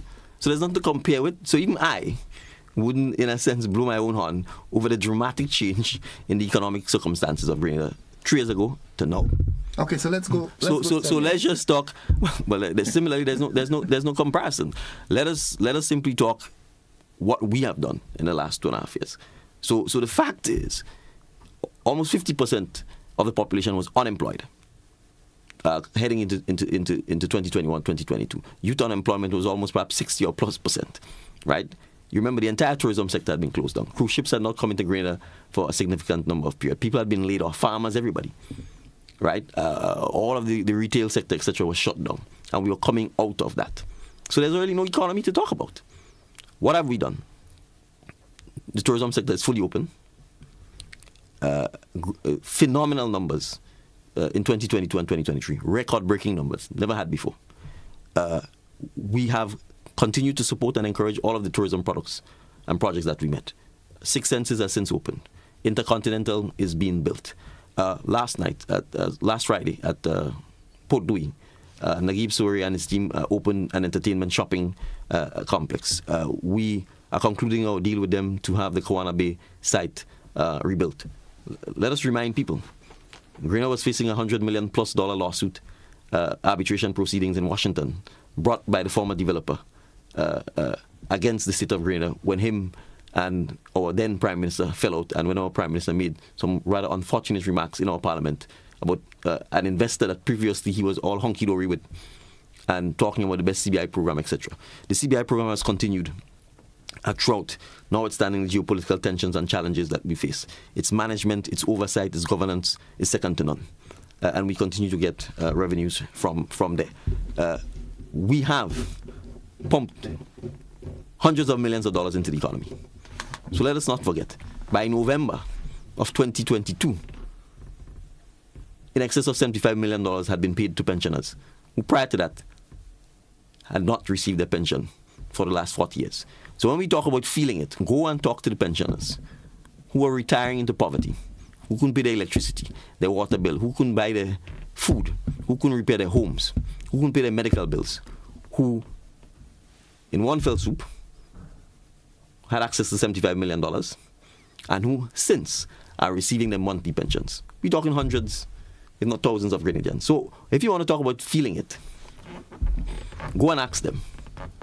Go and ask the Imani workers, and note I'm saying workers, not trainees, who've been hoodwinked and lied to and kept in poverty for almost a decade, working for $600 and $700, and who in one fell swoop were making $1,200.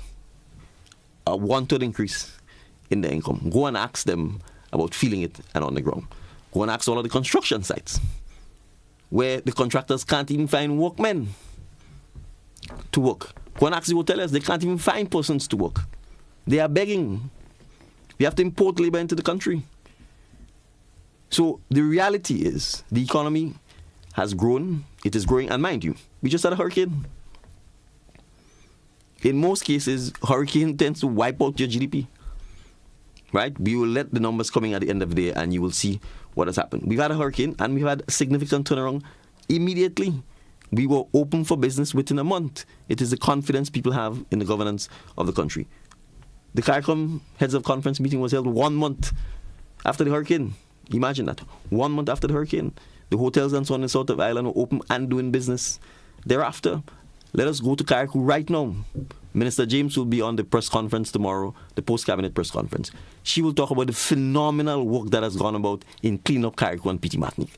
There's no comparison between Hurricane Ivan and what has taken place in CARICOM and PT Martinique. There are crews, hundreds of people that we have employed and paid, spending millions of dollars in CARICOM and PT Martinique just for the cleanup. The Solid Waste Management Authority indicated in a briefing to Cabinet yesterday that by the end of November, they expect to take all the debris off CARICOM and PT Martinique, take it out of the island completely. We have brought in a boat from Trinidad, an amazing, sophisticated machine that is going about picking up all of the sunken vessels in the oyster bed and so on. That's work, that's employment, right? We have schools reopened in CARICOM and PT Martinique within 1 month of the hurricane. The hurricane was the first of within a period of only 1 month, of people being out of school. Only September was missed. So what do you think? If school children are not going to school, there's no economy in Grenada, right? So teachers are being paid. You had a hurricane, there was absolutely no interruption in the public financing. Everybody got paid. So when people talk about they are not feeling it, do not let detractors and foolish people make you have the bone in your mouth. You look at yourself in the mirror, in the reflection, and think there's a bigger bone or a second bone, and you drop the bone in your mouth to go and dash after a bone in the river that doesn't exist. So this talk about not feeling it on the ground, we know that is a typical distraction talk. And then I'll go to the group that is always there, reservoir votes, right? And it's always the flashcard. The social safety nets have been uninterrupted and has improved. You may not be aware of it, but persons on the seed list, seed recipients, beneficiaries, received an extra cash payment post-burial. Are you aware of that? No, I wasn't. CARICOM, PT Martinique, St. Patrick, all of the seed beneficiaries who were on the list, whether or not they were impacted by burial, received an extra cash payment in the aftermath of Hurricane Beryl. Let me point that out. Friday gone, over 5,000 checks were distributed to farmers, either for $4,500 or $9,000. So go and ask the farmers, the over 5,000 of them who got these payments on Friday, where the 9,000 is, where the 4,500 is. It's on the ground. They have it. They are spending it. We put no conditions to how they use the funds, except to encourage them to put it back and invest back in the land.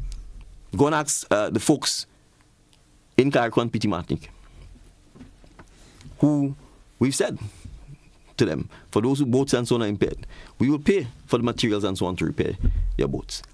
Go and ask those persons whose homes have been damaged, that Minister Williams have already started with the Build Back project to assist them with housing, right? So you see, you have to appreciate, and I'm going to say this.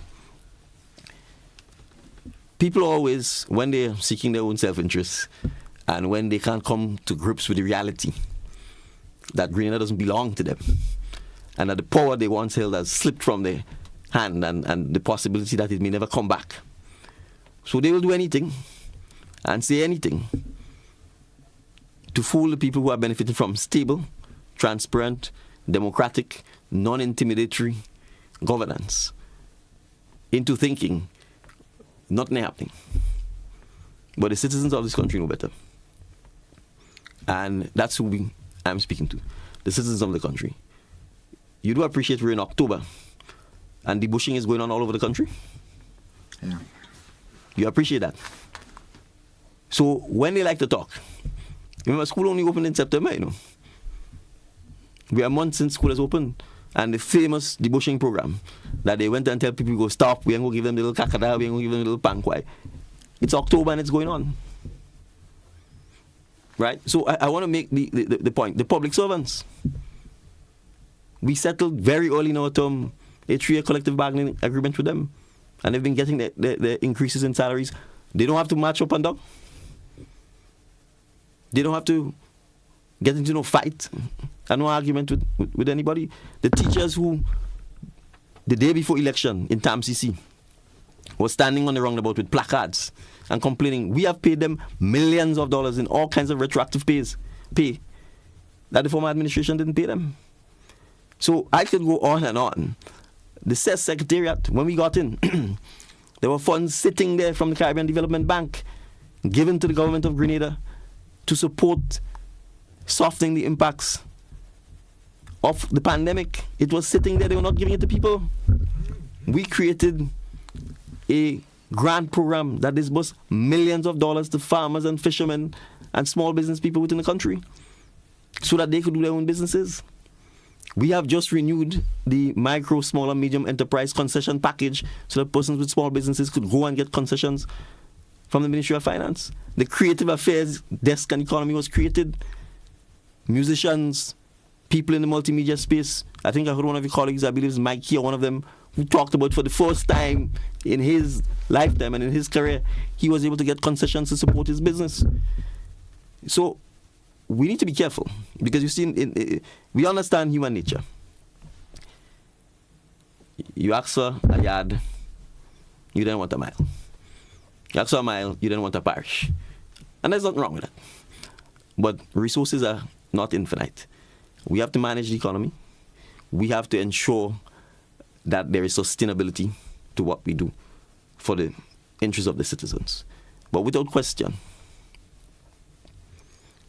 we have done everything to support the economy. We have done everything to support our citizens, certainly from an education perspective, from a small business perspective, from a large business perspective, from a sustainability perspective. Because you see, if we don't tell our people the truth, that you have to educate yourself, that you have to work hard, that you have to plan, that you have to invest, and I'll come to this final point.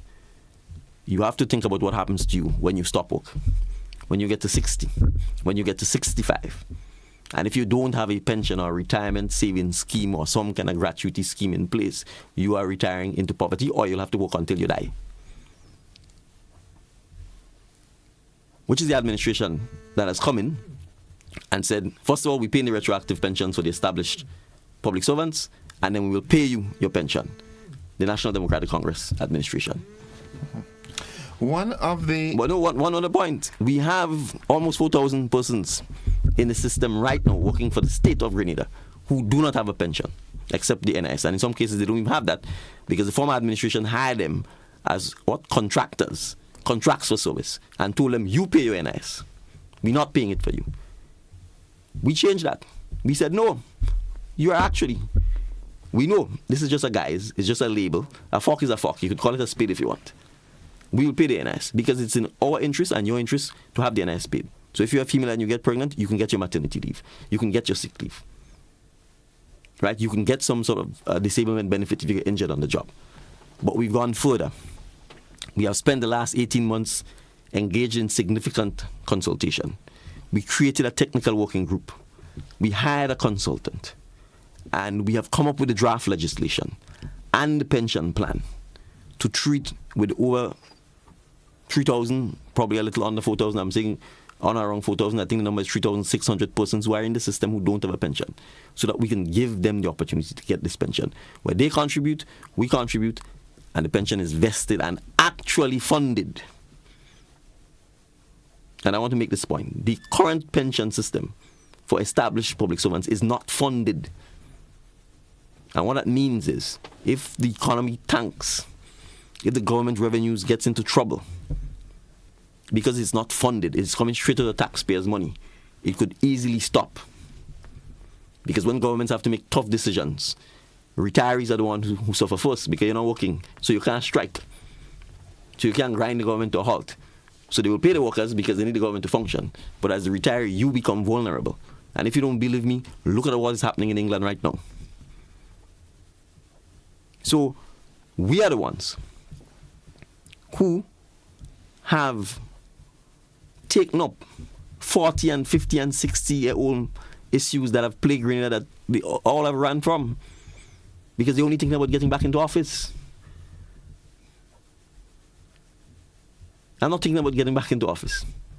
I said from day one to the public, we've presented ourselves as an alternative. You take a chance on us, we will do everything to work on your behalf. And after the 5 years, you call the shot, you judge us. If you say we ain't satisfied, I'm happy to say let someone else take up the mantle and try. If you say you're satisfied, you give us an opportunity again to serve. That's what it is about. Grenada's 120,000 people. So if we don't understand that we have to come together to try and move this country together collectively, we will not succeed as a nation. And I don't have to tell us that. We're in the month of October. We know that. We've lived that. I was a boy at the time.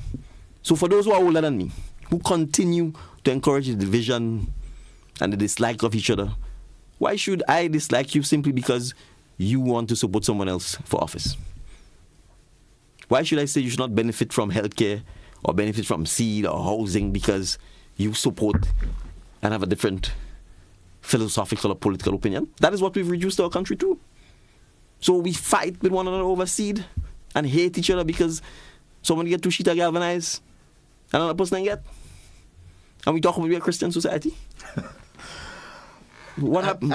I can see the passion coming on. We're running out of time, and because I always in forums like this, I always like to give my audience an opportunity to engage with you, and I know people would want to, but one of the most burning issues now is the fact that it is perceived that you particularly and most of your ministers of government travel very regularly. Mm-hmm.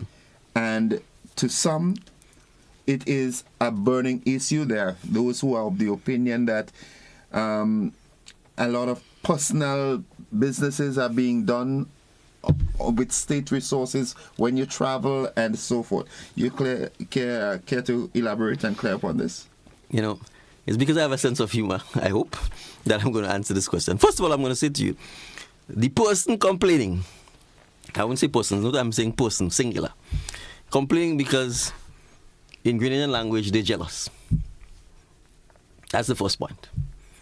You see, when they used to go on their private trips, using private jets, I'll tell you something that people don't appreciate in Grenada.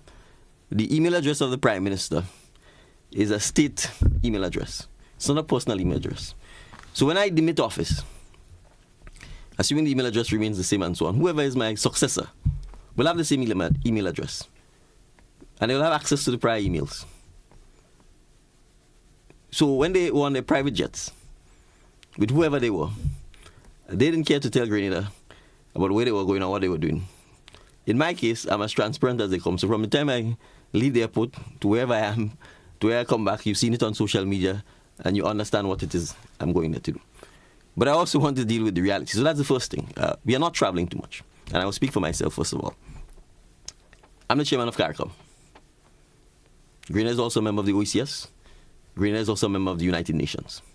And we have to understand that we are an independent country. We are a state. I always say, either you're a country or you're not. And when you're a state, you have international and regional obligations legally binding that you have to commit to. And you have to represent your country. That's one. Two, the government's policy, save for those international and regional organizations and groups that we are part of. And therefore we must take part and support the activities, the conferences, the issues we need to discuss, most of which are there to support Grenada and to help us economically, socially, and otherwise. Let's say CARICOM, for example. I'm the chairman of CARICOM, which means I need to travel on CARICOM business. Do we see what's going on in Cuba? Do we see what's going on in Haiti? Do we not understand that there's something called diplomacy and that you need to be able to lobby to help our brothers and sisters in Haiti, help our brothers and sisters in Cuba? That requires you to be there in person. Do we not see that when we had the Guyana, Venezuela challenge, that we had to travel to St. Vincent to help our brothers within the region ensure that things didn't escalate? That's our job. That's why you travel. Second, Grenada is a dot in the globe with 100,000 people. If you are not at the table, if you're not in the conference room, if you're not in the hallways, nobody cares about you. So I want our citizens to understand that we're a dot. Don't get no ideas that somehow the big people think you matter. They don't think we matter. And if you are not there to fight and advocate and bring attention to your country, you can easily and you will get left behind. So as the Prime Minister of the country, it is my job to be the chief advocate for the beautiful tri-island state of Grenada, CARICOM, and Petit Martinique. And the only way to do that is to leverage me and the office of the Prime Minister to ensure that we can get investors, we can get people interested and talking about Grenada. So with all due respect to the Grenada Tourism Authority and all the advertising, I am the biggest seller of Grenada. So when I go to Nigeria, I'm representing Grenada. Nigerians who never heard of Grenada would have heard of me as the Prime Minister. They would have recognized that I met with perhaps one of the most, if not the most influential person, not just in Nigeria, in Africa, in the black world.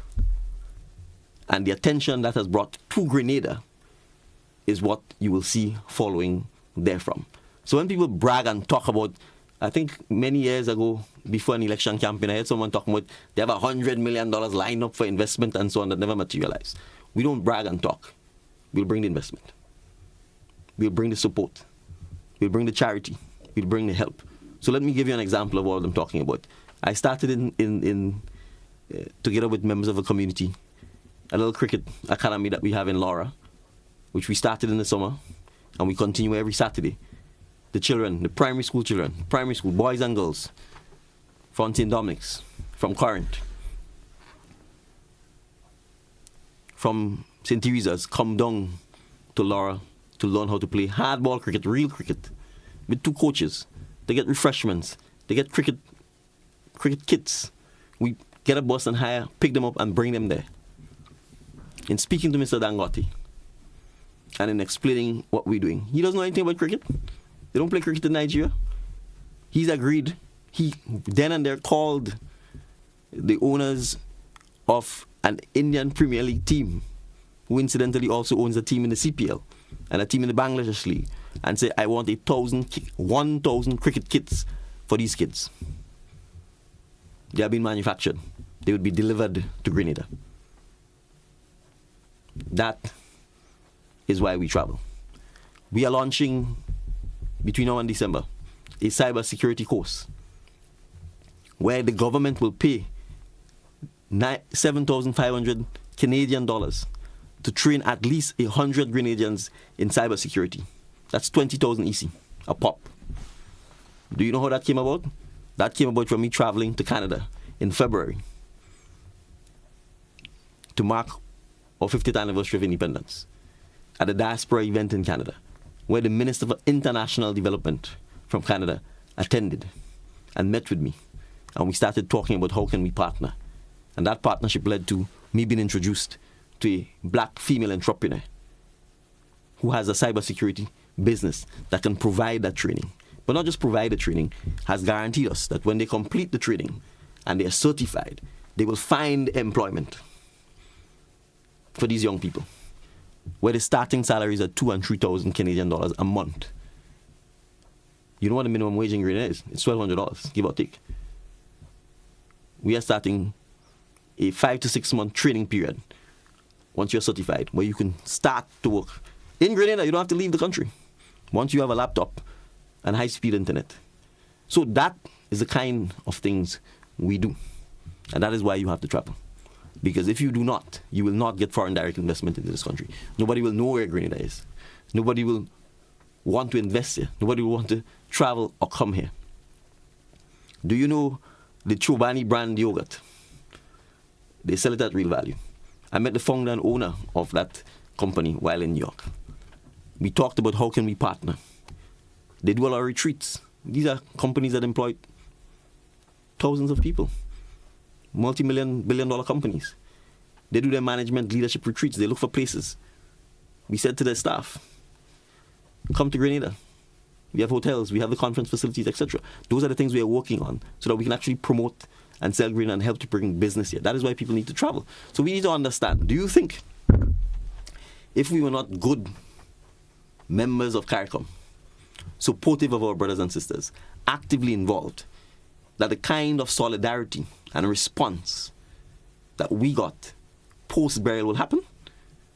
Do you think if I never attended CARICOM meetings, I was never there because I didn't want to go to St. Kitts, or I don't want to go to the Bahamas, or I don't want to go to Belize or Trinidad, that the first people to land there would have been RSS soldiers from Barbados or Antigua or elsewhere? So I know our citizens know that. And so the comment about travel, we know the source it is coming from. It is the same source that feels they should have had the monopoly on travel, that they should have had the monopoly on power. Right? But they've had it for the better part, and they've been involved for the better part of 80% of Grenada's 50 years as an independent country. Since 1984.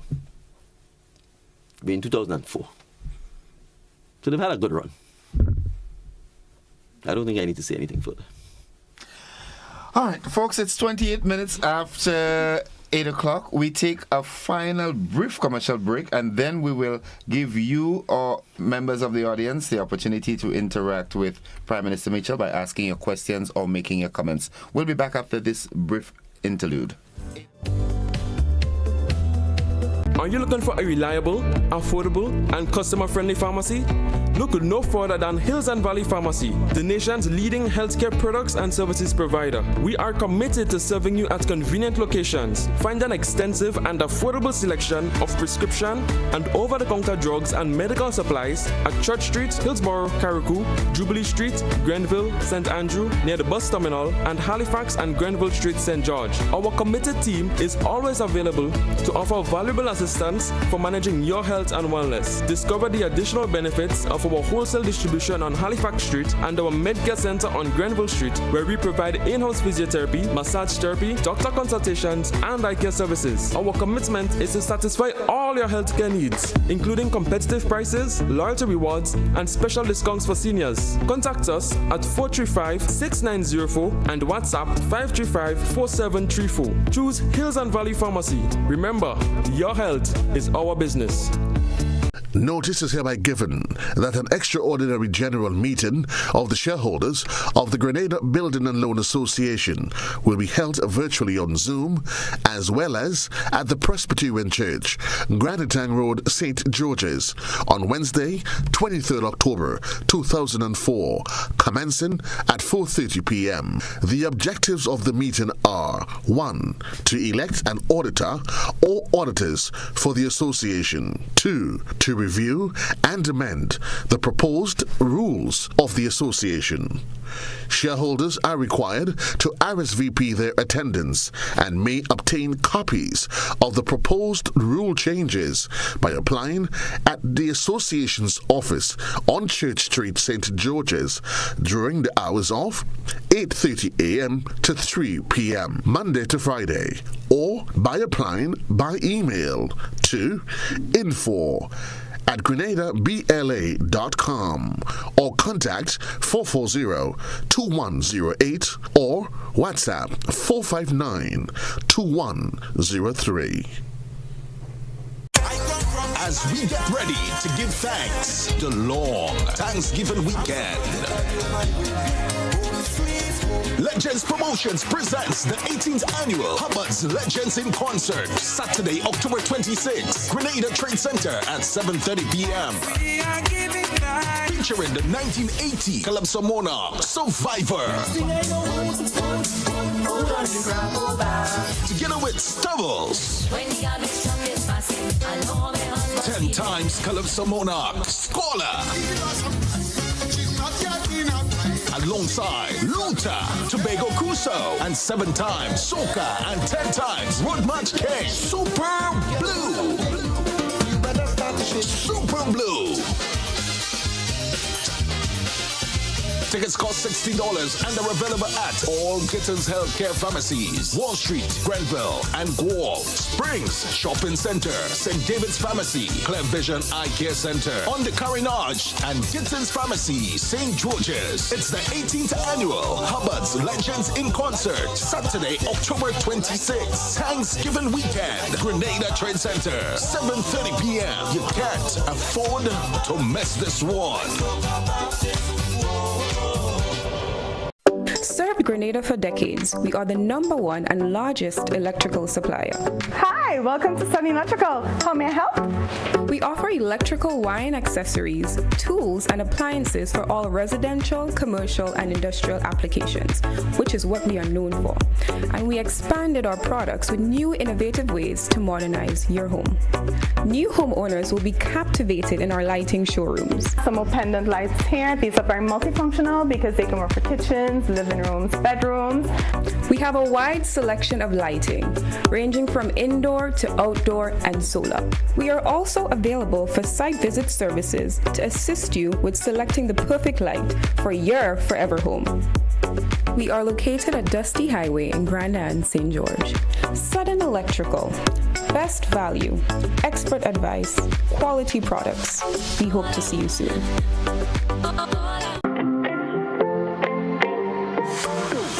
And so it begins. A journey like none other. Every moment has the potential to be unforgettable. Bring home a piece of the tropical green forest with every emerald. Capture the sparkling light of flawless water in a diamond. Make the sunrise and sunsets last forever. With precious colored gemstones, the essence of happiness is in our most precious memories. So, when it all comes to an end, bring home something that will last forever. Colombian Emeralds International. Bring home more than a memory.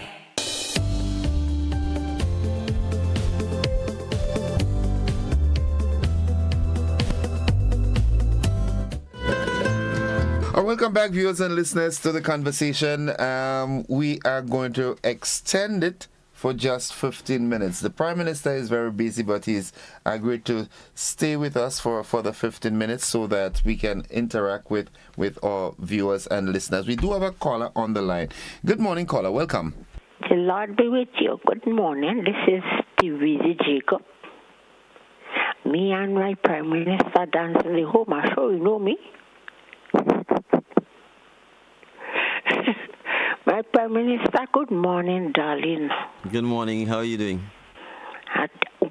Well, no, I see you. I feel to run behind you. You remember me and you dance in the home? I remember. Thank you for the dance. And you remember, I feed you too, you know. And you feed me. Okay. So wonderful and nice. And Prime Minister, I know you from small. Got me and your grandmother grew up almost together. And you leave us and you go down Grenada. Why you do that? You tell me it would be easier for the boss to get the boat because you're walking. You forget to tell me that? That's true. Okay. All right, Ms. Jacob, thanks for calling, being the first caller this morning. The Prime Minister is very appreciative of your memory and the time that you shed. And we need to try and accommodate as many as possible. So let's go straight back to the telephone line and say good morning, caller. Good morning, welcome. Okay, you need to get your lines sorted out. 410-2794, that's the number. We do have a brief span of time that we can interact. Good morning, caller. Hello, good morning, Mr. Prime Minister. How are you? I'm doing fine, sir. Good morning to you as well. I good, hope you good. Yes, I need to ask a question. You made mention about no comparison with the economy then and now because of the situation with COVID, etc. But when this government came into office, they paid the pensioners, I think, over $75 million without taking a loan. I need to ask, where did this money come from? And secondly, I think it's an error you made in trying to compare what had happened here in Grenada during Ivan and what has happened in Carriacou. And no disrespect, I know houses were destroyed, people are distraught, etc. Let us be honest, the devastation of Grenada by Hurricane Ivan, are we saying Beryl was more devastating and the economy of Grenada suffered more in Beryl than in Ivan? Have a nice day, sir. Thank you very much, caller. All right, well, thank you for the two questions. I'll take the second one first. I'm not sure the caller logged in from the very beginning of my conversation. I made the point about how fortunate and lucky we are that it was the northern part of Grenada and Carriacou and Petit Martinique that was devastated by Hurricane Beryl. So there is absolutely no suggestion that Hurricane Ivan and Hurricane Beryl had the same consequences for Grenada, Carriacou and Petit Martinique. The consequences for Carriacou and Petit Martinique in particular were absolutely devastating for Hurricane Beryl. It was not so for Ivan, because Ivan actually mostly, while it did some damage in Carriacou and Petit Martinique, it was really Grenada that faced the brunt of it. So I think that's clear, and I don't think that even requires clarity or clarification. And the question as to where the money comes from, all of the funds that the government of Grenada gets comes from a couple of sources. One, taxpayers' taxes, which are paid. 2, from the Citizenship by Investment program that we have. 3, from grants, whether it be grants from bilateral or multilateral or the international corporations or private entities. So, for example, we obtained a large grant from, it was called a grant from St. George's University when they had their last refinancing. That, for example, would have been part of the monies. Another example would be the former administration took the $100 million that was in the Petrocarib Fund and transferred it to the central government without, in fact, servicing the debt owed to Venezuela.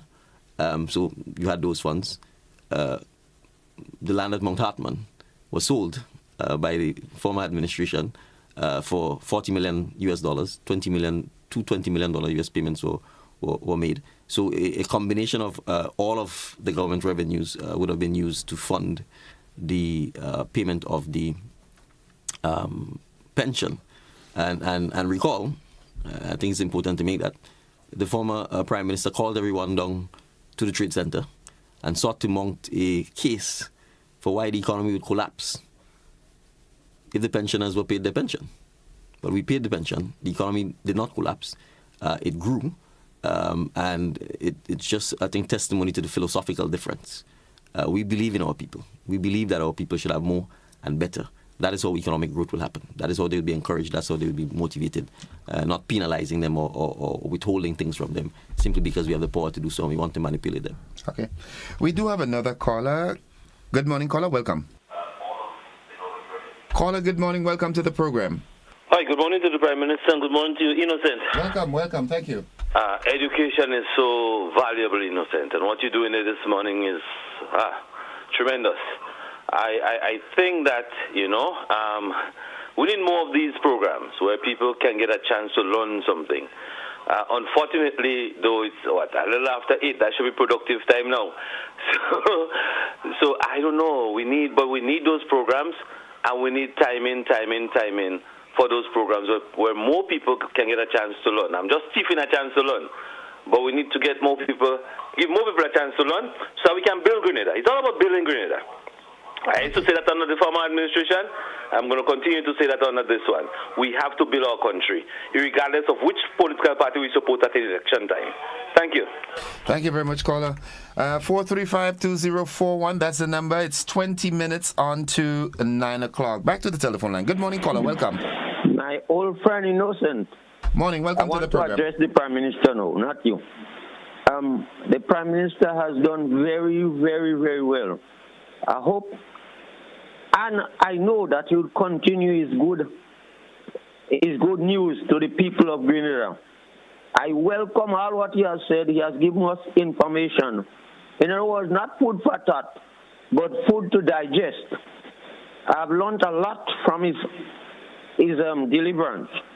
I hope, maybe I want to suggest to you and others like you and him, that better you put the program on afternoons or sometime when most of the people in Grenada are out of work and they would be at the home and they would get a lot of information which they are needed so that they might be able to support him in the next few months or years to come. When I say I love him, don't get the other experience, But he seems to be a very, very good, intelligent person that can rule Grenada for the next few years to come. Keep up the good work. Thank you. Thank you very much, caller. Well, that's some kudos from this gentleman. He's my good friend. But I think two things. I think this is noted. I think the points about ensuring, well, first of all, I hope your program is recorded and people have the capacity to see it again and again. It's on all our social platforms. But then also, I think the point to perhaps ensuring that we do it at a time when, obviously, I assume this was 78, but we've gone past. But I think the point that's in the making, right? The point about an evening program is probably something that's worthy as well. And and I would say this because part of the balance is how much time you spend talking, how much time you spend working. Talking is a form of work. And because there's so much going on, I will take this as, even though it's not a criticism, I will take it as a constructive comment that perhaps making myself even more available for this sort of public discourse is part and parcel of what we want to do. What you'd appreciate, I'm also, in a sense, obsessed with trying to make sure we get the work done as well. But I do appreciate that we have to educate, we have to discourse, we have to give the opportunity to get feedback and to get recommendations and suggestions from the public as well. So I can assure the callers that I would do everything to make myself within human limits as available as possible to continue the conversations about all of the things we need to talk about in terms of how we build our country going forward. Okay, that's remarkable. We do have a caller via our WhatsApp platform this morning. Let's entertain that. Good morning, caller. Welcome. Caller, good morning. Okay, all right. We seem to be experiencing that problem. Good morning, caller. Welcome. Hi, good morning. How are you? Welcome to the program. Morning to my Prime Minister. I have to commend him. He did a tremendous job this morning. I have to commend him on his vision. Let him know that he is the man for the job. I didn't like the way he did the no amplified sound, but I forgive him just this morning. Hopefully he doesn't do that next year or in that manner, but that's not why I called. I called to maybe speak about shorter study courses in the health sector. So for example, phlebotomy, radiography, these courses, they can be short as much as 6 months or 1 year. And I don't think we have a high resource of them in Grenada. So maybe that is something that we can consider. Last year we had sort of a slow implementation, but I do understand that the bureaucracy tend to cause that. So I hope in the next 6 months, we can see an influx of ribbon cutting and all of those stuff. For example, marketing board, all of that. And my last 2 point is that, as the gentleman said before, we need to see more of these conversations, educating us, telling us what is happening, maybe bring back the press briefing after cabinet, because these things really do teach us a lot. And it actually gives hope and feel like, we're going somewhere. It's a little slow, but we feel like we're going somewhere. And my last point is to encourage maybe a change in the CBI instead of like just hotels. Like, for example, Mr. Dan Carty can come with like a cement factory, these sort of things. But my Prime Minister is the man for the job. I believe in you. Let's get it done. We have 2.5 more years. As you said, we originally gave you 5 years and we don't intend for that to end. Have a great day. Wow. Well, first of all, I think the call demonstrates the brilliance of Grenadians. All of the suggestions are absolutely valid, and I thank her for forgiving me on this issue. But I just want to quickly point to that issue because, in fact, we had indicated since last year that this was going to be a solemn somber event, and that since then there should be no playing of amplified music. But again, it goes back to how we create policy and how we reinforce it. Maybe people are used to, you say one thing one year, and the next year you change your mind. And so is that going to be going forward? That's going to be going on forward. the Heroes Day? On the 19th. No amplified music? No amplified music. We want, and we are going to do a lot more mobilizing, a lot more educating, because to the caller's point, we need to explain why we're doing what we're doing. Right? This is something that, particularly for persons who are born after 1984, we have to make sure they understand what happens. You have to make sure they understand the seriousness. You see, if you're 15 years old, you wouldn't understand why on National Heroes Day, if you were at Progress Back, there were people who were just sitting there crying. Yeah. You have to understand why they're crying. You have to understand the deep hurt, pain, and loss that they're carrying with them. And we have to make sure that we do not ever do that again. You can't do that if you have amplified music and you're fetting and you're having a good time and that kind of thing, because you would not understand the significance of why this is happening. I'll make another point about another holiday that we need to address, Emancipation Day. Emancipation Day has been locked with Rainbow City Weekend, right? I have nothing against Rainbow City Weekend. Obviously, it's a weekend we need to promote and encourage. But Emancipation Day should be on the 1st of August. And we intend to also make that change. You cannot look like me and you and how all of us look like and not appreciate that our foreparents were owned by other people. They were treated like a car, like a TV. And they fought to obtain their freedom. And that marks the beginning of what I would call the Grenadian civilization. Because if I could own you, we are no civilization. That's barbaric. So I'm saying we have to understand the difference between holidays that are truly meant to be, party-driven, relaxation, entertainment-driven, and those that are serious about who we are and what we stand for and what we represent. And if we don't make the distinction between the two, and we continue conflating it and thinking every holiday should be for partying and fet, we will fail as a civilization, because our people will not know themselves. They will not understand their values, and then people are going to be able to come back and do the same thing to them. Okay. Right? So all of the comments she's made are valid. The particular part about how we use CBI funds, how we encourage investors in other areas outside of tourism development is one of the things that we are talking about, and she clearly knows who Mr. Dangote is, because when she talks about cement, it tells me she understands. She's a learned person. Absolutely.